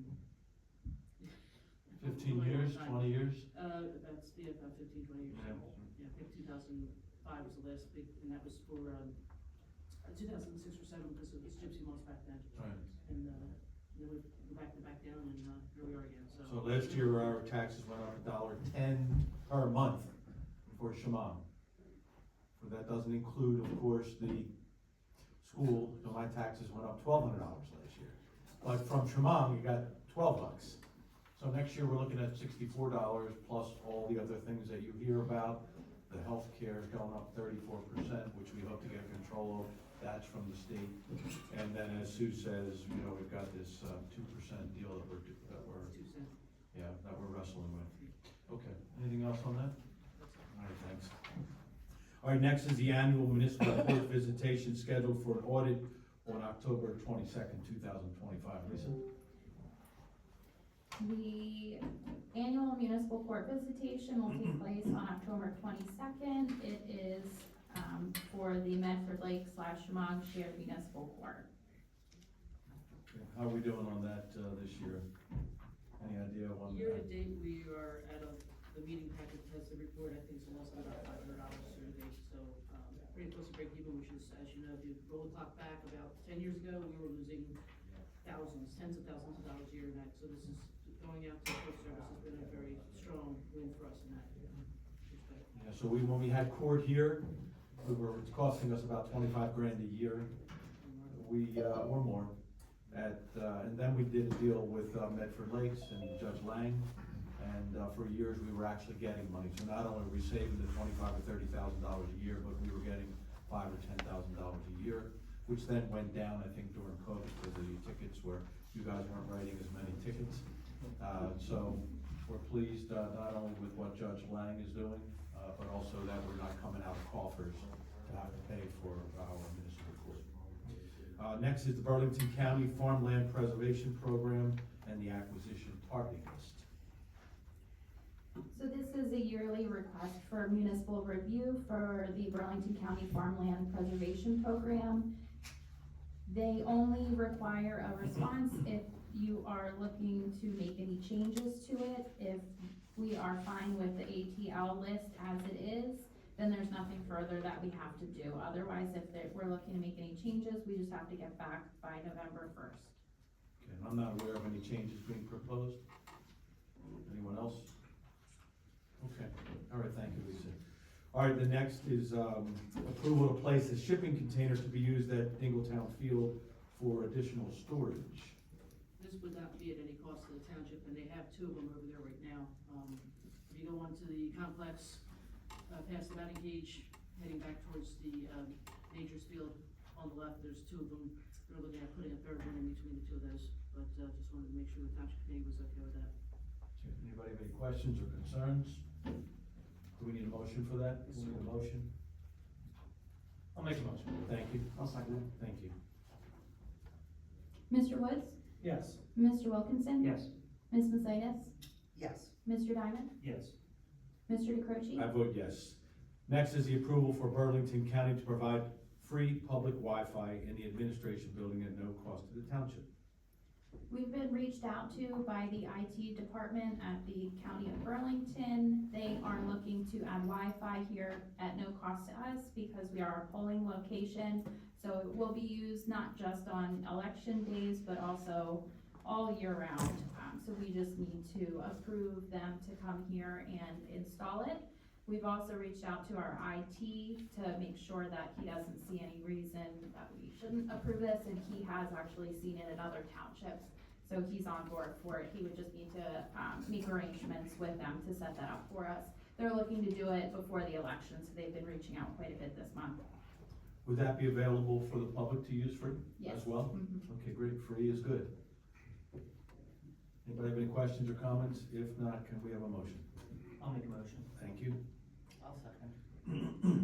Thank you. Mr. Diamond? Yes. Ms. Macias? Yes. Mr. Wilkinson? Yes. Mr. Woods? Yes. Mr. DeCroce? Yes, next, the approval of purchase of Gov Pilot software. That'll cover building, zoning, dog licensing, Oprah, and joint land use board. So our construction and zoning official, Mr. Toussaint, has done some footwork for us. We are looking at the best price to sign up with a company called Gov Pilot to convert our construction modules. Unfortunately, like I've mentioned before, we were notified that our current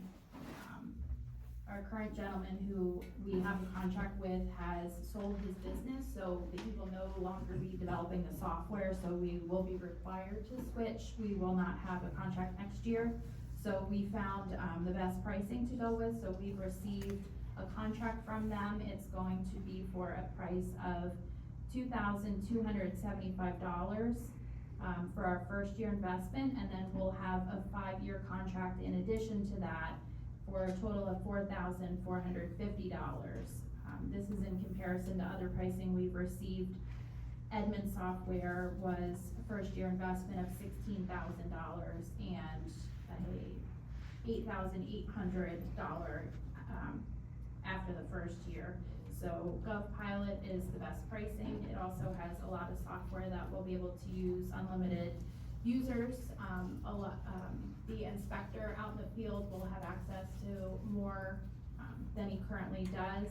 And we'll also be able to use in our clerk's office for Oprah requests. We're gonna digitize that. Dog licenses will go digital. And with this, they're gonna help set us up. I've reached out to 3 credit card companies to get some information, so I'm waiting on some quotes from MunisPay, Authorize.net, and FIS Global. So we'll be able to take online payments as well. The one in particular, I'm told MunisPay doesn't cost the township anything. It will just, because we won't have an actual credit card machine in our office, it'll just be online. So the purchaser of the permit or the license or what have you will incur just a small fee at that time of making that purchase, and the township won't incur any fees. So we're looking towards that. But at this time, we're looking to sign the contract for GovPilot. All right, thank you, Lisa. Anybody have any questions or comments? If not, can we have a motion? I'll make a motion. Thank you. I'll second. Mr. Wilkinson? Yes. Mr. Woods? Yes. Ms. Macias? Yes. Mr. Diamond? Yes. Mr. DeCroce? Yes, next on the list is the approval for the road closure for the Halloween parade at Indian Mill School. I'll ask John Lyons, any comments on that? Welcome, Yes, John. good evening. Received a request from Trooper Grace, who's our school resource officer, that the school's gonna have their annual Halloween costume parade. They typically do it close to the roadway. So tradition has always been that they close the roadway for a period of about 15, 20 minutes, maybe a little bit longer, just for safety reasons. But we've got a great relationship going with the school administration now. They've reached out, informed us of it, so I just wanted to advise the committee that we're gonna close the road on this, local authority to do it, so we'll bring fire police unit out. Myself will be there, and the state police will have a representation as well. Has the county been notified as well? The county's been notified? Okay. What's the date? It's on Halloween. Actually, Halloween day? Actual Halloween. Thank you. Anybody? Thank you, John. Anybody have any questions or concerns or comments of John? You guys got Fire Day at the schools tomorrow. I'm pretty excited about that. Oh, yeah, absolutely. My son's pumped up. Good. Thank you. Thank you, Johnny. Okay, can we have a motion for the approval of the road It's closure? a county road, so we don't need it, they're just letting us know about it. Perfect, all right, great. All right, next we'll move to resolutions, 2025 R-89, which authorizes the Turkey Trot event and road closure. Same as last year, I would assume, we're gonna go the same way? Yeah, same as last year. This is gonna be on November 15th. It will be the 5K run / 1 mile walk. Okay, great. There's actually no road closure, it's just a road advisory. We'll be there to monitor, but there's no traffic closures. Okay, great. It was a good event last year, maybe we'll have some more people this year. Show me how to shoot. Yeah, exactly. Yeah, I know it's the Girl Scouts' biggest fundraiser. Is that right? Yeah. Okay, great. Pleased with it, and the kids do it all the planning everything. Great. Do we need a motion on that? Yes, please. I'll make a motion. Thank you. I'll second. Mr. Woods? Yes. Ms. Macias? Yes. Mr. Wilkinson? Yes. Mr. Diamond?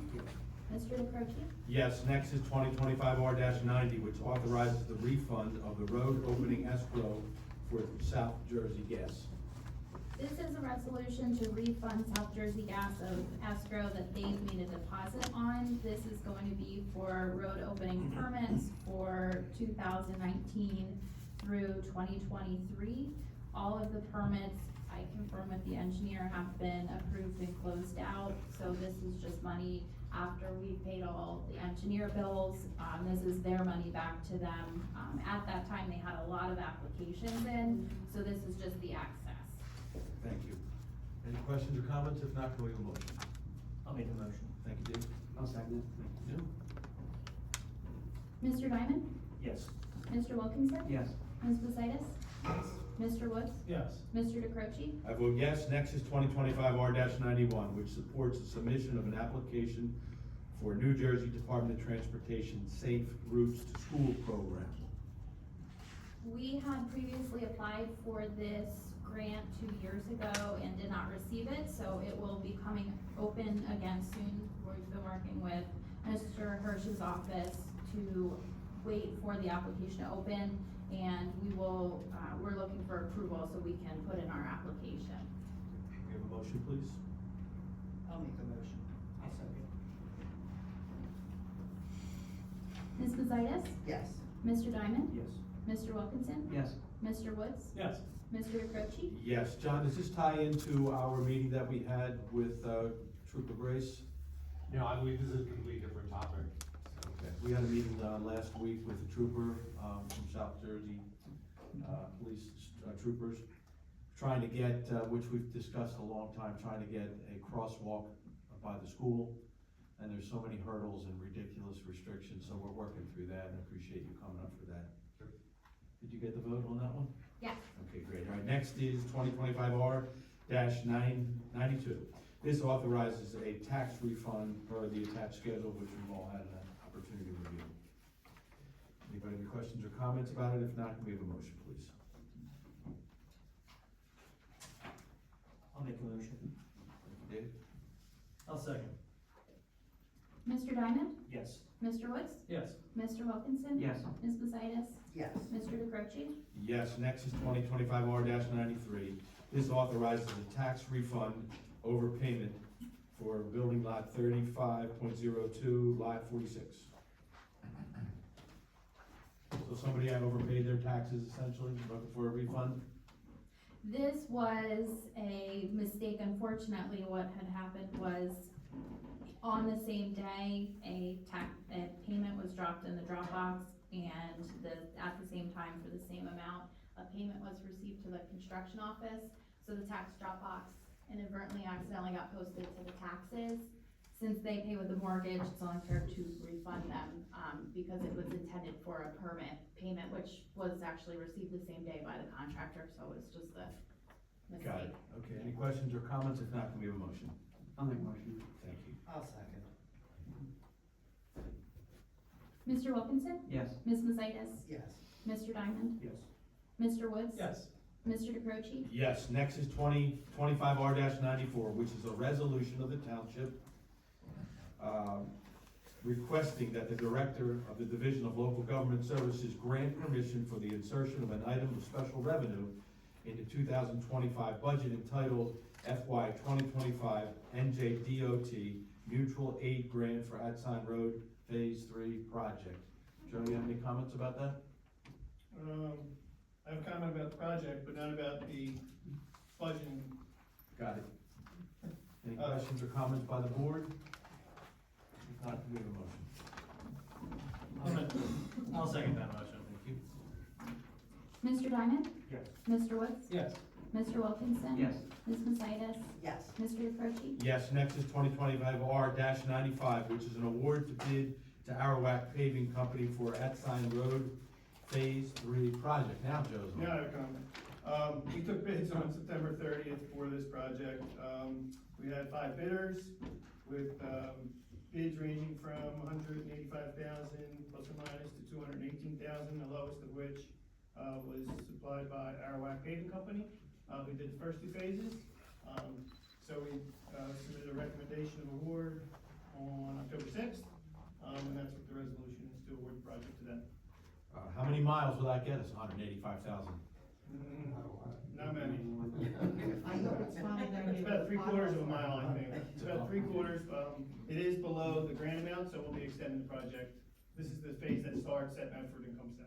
Yes, sir. Okay, great. So that's good news for our taxpayers because it's coming from a grant, which you all pay at 25 cents per gallon, if you remember that from, what was our great governor at the time? I've forgotten his name. Very big guy. Governor Christie. Governor Christie, on his way out. So that's where your 25 cents a gallon is going. We appreciate your efforts about that, and we're looking forward to have that road completed sometime soon. And Ms. Mayor, we're not gonna let you talk about that. It's coming your way. They're missing all the potholes though, they came over where it's good. Anybody have any questions or comments? If not, could we have a motion? I'll make a motion. Thank you. I'll second. Thank you. Mr. Wilkinson? Yes. Ms. Mazitas? Yes. Mr. Diamond? Yes. Mr. Woods? Yes. Mr. DeCroce? Yes, next is 2025R-96, authorizing the cancellation of property taxes for a totally disabled veteran, block 5.03, lot 8. And if you don't know, people in town, if you're a disabled veteran, you get your taxes basically abated. And we've asked the governor repeatedly, we like the program, but we're a little town, and so more and more people are being disabled, declared disabled, and it puts a burden on the rest of those still working. With that explanation, if there any questions or comments, if not, can we have a motion? I'll make a motion. Thank you. I'll second. Thank you. Mr. Woods? Yes. Ms. Mazitas? Yes. Mr. Wilkinson? Yes. Mr. Diamond? Yes. Mr. DeCroce? Yes, next we go to ordinances 2025-7, which is readoption of chapter 152 governing tax abatements in accord with NJSA 40A:21-4. Doug, would you like to give us some comments on that? Yes, as part of our redevelopment and rehabilitation designations, we have the ability to institute 5-year tax abatements. The statute that authorizes that has a provision that says that the ordinance has to be renewed every 10 years. So, I made a note, I don't know, 2-3 years ago, emailed Sue about it, and then she emailed me back 2 or 3 years later and said it's time. So here we are. It's basically verbatim what's already in the books. We just have to go through the process of readopting it. Tonight is just first reading and introduction. Second reading and public hearing will be on November 5th. Okay, great. Anybody have any questions or comments? And no motion necessary on that, correct? We need one? Yes. Okay, we need a motion, so, I'll make a motion, introduce the ordinance. thank you. I'll second it. Mr. Woods? Yes. Mr. Wilkinson? Yes. Ms. Mazitas? Yes. Mr. Diamond? Yes. Mr. DeCroce? I vote yes. Next is the best part of the meeting, the approval of the attached bill list, and as I often do, of the $1,821,162.15. Lisa, can you give us a breakdown of where that goes? Yes, between Lenape Regional and Shamong Board of Ed, 1.46 is going to the schools. We had a large bill to the open space for the tax levy of $133,419.55. So that leaves us with $227,663.02. So it's just our regular bills. Thank you, Lisa, appreciate it.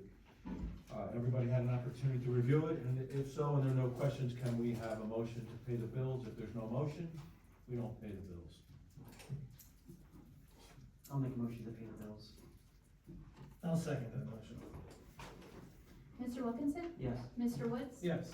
Ms. Mazitas? Yes. Mr. Diamond? Yes. Mr. DeCroce? Yes.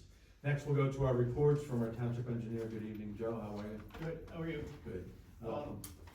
I have a few updates on here in red, that you see. Item 8 is, Hadside Road Phase 3, we just talked about, we took bids, and it's awarded, I'll get contracts squared away, with Arawak, and get that project moving as quickly as possible. Item 10 is the dam inspection that's required by DEP. We did do the inspection, we did finish the report, I believe it was sent today, to Sue for, review and authorization by the township, and then we can file that with DEP, so that we remain compliant with dam safety. Item 11, is the local rec improvement grant, that's for basically the first phase of the work we did at the park. We did request cancel checks from the CFO, so once we get those, we'll submit for reimbursement of that grant. That was a $66,000 grant. Item 12 is the phase 2 improvements, actually ties into item 13 also. So between two, local rec improvement grant program and municipal parks development program, for fiscal year 2025, we have $200,000 worth of improvements to do.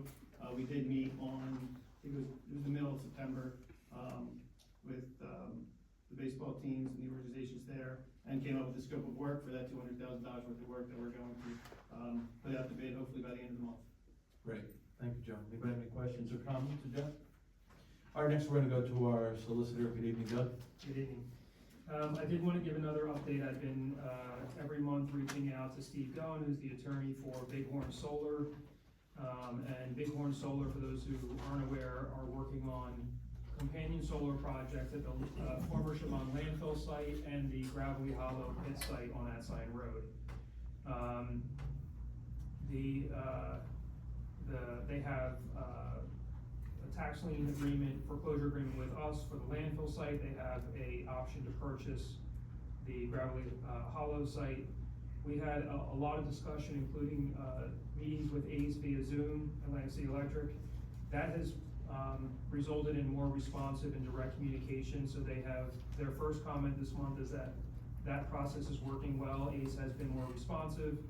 There's a direct line of communication, and they're getting the information they need with regard to site capacity. They did mention that they had an issue with Pinelands relative to an identified wetlands pocket, but seemed to have worked past that, and will still be able to build out the sand pit, which is Gravelly, the Murphy's Pit site, to full capacity. And then in terms of timing, which is the most important issue from the township side, the landfill interconnection is, both sites are still under study technically by Atlantic City Electric. And they anticipate that the landfill interconnection will be complete by the end of this year, and the sand pit study will be complete early this coming year. And once they have confirmation of connection capacity and ability through ACE, then they'll proceed with closing on both of those properties. That's really what we're pushing for, is for them to close and take ownership, particularly of the Gravelly of the Murphy's Pit site, so that they can take ownership of it and start protecting it and putting up fencing and the things that they said that they will do to secure the site. I think in general, my overall feel on this is that from where we were early summer to now, every month we're getting more information of progress, which wasn't happening for months. So they're definitely moving forward with this, expending significant funds, working on ways to expedite the process to get through what is a pretty cumbersome regulatory process. So in my opinion, good news, continued good news on the solar project front, and we'll just keep pushing it to make sure that we try and facilitate it in every way we can to make it come to fruition. Thank you, sir. Anybody have any questions, Doug? Yes, sir. You got more? One more thing, because I've worked with Sue for so long, and I don't trust that she's gonna be here every meeting before we're done. In case she doesn't, I just wanna recognize, especially as we have a full room tonight, Sue has been the town administrator for many years now, about 20, and you know, she has been a godsend to this town. She has done incredible work with a limited budget, a limited staff. Everybody who is close to Shamong knows how well we are managed on a day-to-day basis in terms of making sure the expenditures are met and how little we have to meet those expenditures. And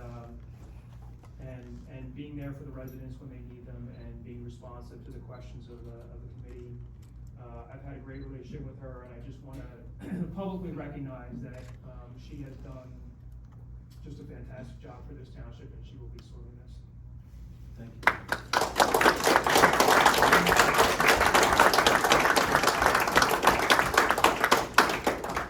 Okay, now, Sue, you want to follow that up? Sure. For the October 7th administrative report, we had another successful New Jersey Motor Vehicle Commission mobile event. We hosted it here in our parking lot again on October 1st, so it's good that we were able to have that for those that are close by. We hope to do that again in the future. Any Mills Volunteer Fire Company, we might make sure everybody knows that have that open house event coming up on Thursday night between 6 and 9. Then we'll have a flu shot coming up here on Halloween between 2 and 4, right here in this room. We have the board education special election vote that will be taking place on December 9th from 1 to 8. That will be taking place at the Memorial School. And Girl Scouts will be completing a project in Dingletown to prepare an activity wall and equip it with new equip it with the new music stations. That's something that was put in place about 6-7 years ago. It's kind of looking a little tired, so, we reached out to them and they agreed to try to take a stab at getting that done, facelift for us. Thank you, Sue, and I hope you'll be here for at least one more meeting. If not, I'm gonna drag you back. Thank you for your comments, though. All right, Office of Emergency Management. Yes, sir. John Lyons, OEM, you have a copy of my report, I just wanted to read it into the record. So, the county is, working towards putting together another county emergency shelter. And, through that end, there's been a lot of training focused for the volunteer response. We're setting up things like, for blue, emergency disaster displacement, et cetera. So there's been a number of meetings, functional discussions on how to set up those sheltering needs. This report is for the third quarter, so it's a look back over the 3 months. We did open up our emergency operations center on a number of occasions. July 31st for severe weather under a New Jersey state declaration of emergency. And again in August 21st for Hurricane Andrew with just minor impacts to Shamong. Various training, et cetera, that we did. And then again on September the 6th, there was a widespread power outage in town, affected us regionally with trees closures of roadways and a long duration event. You mentioned earlier, Mayor, that there was a meeting with the state police and the school and the county roadways. We talked about crosswalk proposal in front of the two schools. So the county engineers, roads department, did take some action items back, and they're gonna do some research and get back to us. I don't know if we've heard anything since then. Not yet, but it's on my desk, so I will follow up if I don't hear back before the next meeting. Okay, very good. New Jersey State Police and the school are also planning an activity called Walk to School Day. I thought that was worth mentioning on October the 15th. Be on the lookout. They're gonna be walking the kids to school, but they're gonna bring out their horse-mounted detachment to come along with it. So no road closures. They're gonna teach them how to walk to school and be safe, but it might be something neat to see with the equestrians there. Are they gonna meet at La Campanola? It's gonna go early in from the morning? Campanola to the Memorial School and then also at the fire station to the little school. So That's that'll perfect. be on the 15th of October. We had a lot of volunteers and certainly a huge community turnout for Shamong Day on this past weekend. Just wanted to mention that we had our volunteers from both fire company and OEM there as well. Great interaction with the public. It was a wonderful event.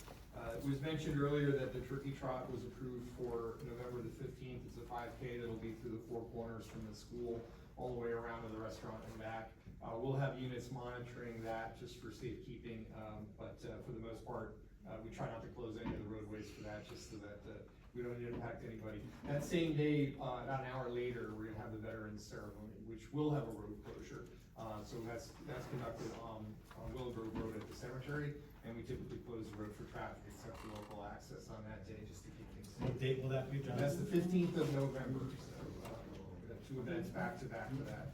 Quick update from the CERT program. There was a number of community outreach and other programs that they supported. Medford Fireworks in July, and National Night Out on August the 5th. They've been invited to a number of local area fire company fire prevention nights. They'll be there at Indian Mills on Thursday. A lot of our volunteers went through an additional Narcan training that was offered by the county. And like I said earlier, there's been a lot of focused efforts on supporting the opening and operation of emergency shelters.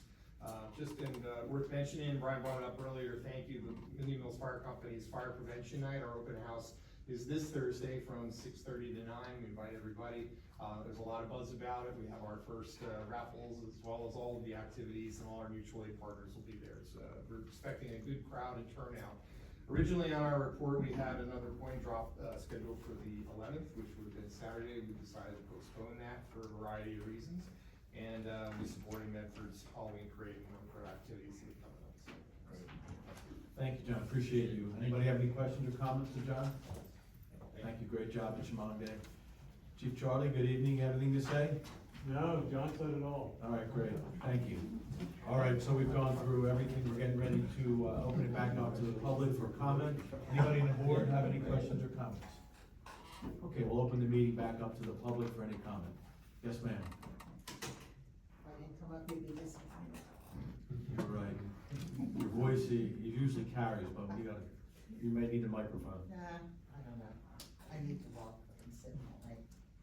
Okay, Laura King, 903 Axon Road, Mayor of Axon.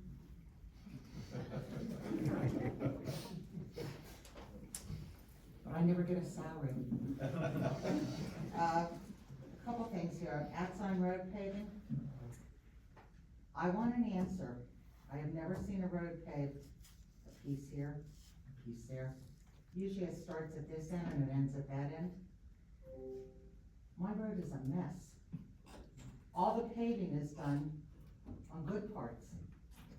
Right past the Deer Club is where it's We crazy. met with Public Works to determine the location, so. I'm telling you. So you're gonna start up there again, and all the holes are down there. But that's the way engineers are. I hold back. Also, on the cameras at Dingletown. Why, just a question, why isn't that the Athletic Association's responsibility? Why are we paying for cameras? If they're losing their baseballs, you know, put a camera up to see. Vandalism that we're ended up preparing the fields for them. Yeah, but their balls are their responsibility. It's not mine. Vandalism of fields, additionally. That might be the smartest thing that was said tonight. I'm not, you know, I got enough trouble taking care of what I have. Anyway, I was just curious, I would think that the money they take in, they should pay for their own cameras if they're losing their balls. Well, it's not that, it's that fields have been ripped up, fences have been broken, and the township has to repair that. Okay. Because the township owns. But I'm just, the you know, fields. I mean, they could pay for a little bit of stuff. So they did already actually put some cameras up, but we need to enhance it and add to that, because it's not picking up everything. You know, it's just like the irrigation things that they run over, and we repair them. Anyway, you know, just trying to save a little money. And also, with Neil's request for the pet cause, I hope you always support him, because I live across from the Axon Family Campground, and people feel it's a wonderful place to drop off animals. So I'm paying, he's helping me out. I get feral cats and kittens, and even my dog is a rescue. So, you know, I hope you keep supporting him, because it is a big help. I'm old. And I'm still working, but, I think that's all. Thank you, Mrs. King, and I was sorry to hear that your farming was being raised this year, and I'm telling you, it was a bad year. You know, my husband's 84 years old, we have a small farm there. He put a wagon out, and he has, you know, he practically gives this stuff away, and if somebody needed something, he would give it away. And they were robbing him blind. They were stealing stuff, not just one or two things, I mean, they were taking everything off the wagon. the money as well, right? Yeah, well, they can't take the money off the wagon, because that's in a lockbox. But when you drive, if anyone's familiar, our driveway's long. You have to go way back to come back by our house. Back there, he had campfire wood. That he splits that wood. He's 84 years old. He splits that wood, he puts it up, he puts about 16 pieces, and he sells it for $5 for campfire wood. Or people that have a fire pit or whatever. They came back, one guy, he saw him during the day. It was in the afternoon. My husband saw the truck come back, and he took 6 piles of wood. And then when my husband went out to get the money out of his little coffee can, he doesn't have a lockbox here. Not only was that money gone, I mean, he hadn't put money in for those 6 piles, he took the other money that was in there. I heard about that. So if anybody has any extra money, this would be a great cause And to then, help and then out the farmer. the other thing that's just recently happened, I have an area from here to you, where the front of the house is, it's grass, and then we have a rail fence. The plastic rail fence is very expensive. So there's plenty of room out there to turn around. I think this is deliberate. The one day I came out and one of my wisteria bushes, that's about this high, was pushed right over. Somebody ran into it, pushed it over. It wasn't an accident, they had to come across the grass to get to it. And then, just this past week, they ran into our, plastic fence, the 3-rail fence, and broke a section of that. That's deliberate. It's deliberate, it's really sad. Yeah, I think we're living in different times now, unfortunately. I would like to think that it was a mistake and that somebody should I knock don't on think your it door. was. I don't think it was. I think they're mad because the money wasn't there for the wood anymore. Thank you, Mrs. King, appreciate it. Dave, you have anything to add this evening? No, I don't think so. I just thank you for the decision tonight. Look forward to moving forward and working together to All right, perfect. provide the service that Thank you. we all want to give.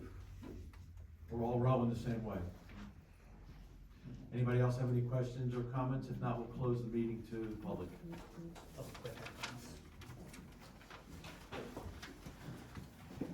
Jason Leatherwitz from Tabernacle again. First of all, I just wanna thank you, coming to your meetings. You guys actually engage with the public. Tabernacle, we get a Colonel Sanders saying thank you for your comment, so it's nice to actually get information. But it leads to weird situations sometimes. I had earlier asked if you guys had communicated with Tabernacle, and I believe, Mr. Mayor, you had said no, but in talking with Mr. Ryan, Mr. Woods, you said yes, so I'm trying to understand. Have you guys spoken with Tabernacle Township or not? We have. You have, okay. And what are you, in reference to what? Cause I believe. Curious. I know, but I believe you had a very specific question about talking to Tabernacle. Well- And then the second one I was talking about, Mr. Ryan, was in general, we have spoken to Okay, Tabernacle. that. So I think that's probably where the, yes. Yeah, that distinction was lost. Yeah. So thank you for clarifying that. And secondly, just, suggestion for the future, I totally understand private event, private individual, you can invite whoever you want, include whoever you want, that's not the question. I think the problem was the communication that it was listed at the top of Shamong Town Hall, instead said, mayor's meet and greet, something of that sort. I agree, I made a Keep that in mind mistake. going forward. Yeah, Thank I you. agree. Thank you, Jason. Anybody else have any questions or comments? Hi, good evening. Chrissy Galore, licensing court, so I want to thank everybody for Shamong Day. It was an awesome day as a vendor and a member of the community. We had 5 of the 6 animals adopted by Shamong residents. Wow, that's Really great. was Suzanne there. That's awesome. Was that your very cute Panacorgis? Yes, Oh, our yeah, puppy they were- kissing booth was a success. they were I think, fantastic. the kids had a great time. It was great to see everybody in the pen with them. And I think the kids left with, and adults left with some memorable experiences. That's great. So just wanted to say thank you. Yeah, thank you, we appreciate that, and that's great news about the adoption. Yeah. Appreciate so having you in it's, town.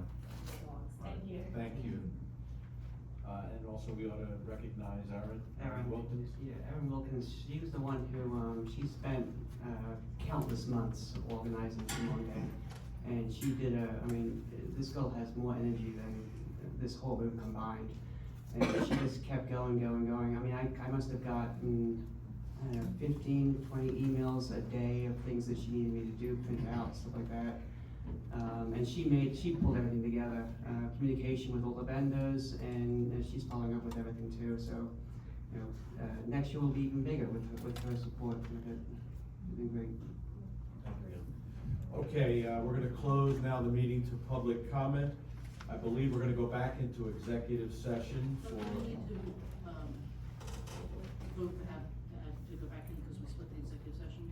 Yeah, the resolution would be, if the governing body, we have to adopt a resolution, so we would need a vote, and the, resolution is to discuss, personnel matters, which again is one of the exceptions under the, Open Public Meetings Act for executive session.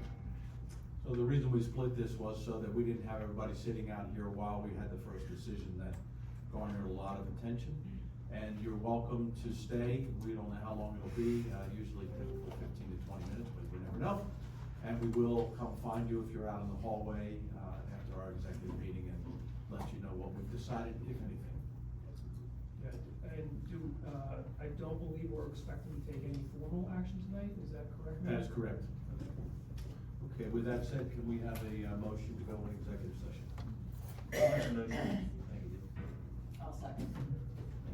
Mr. Diamond? Yes. Ms. Positas? Yes. Mr. Wilkinson? Yes.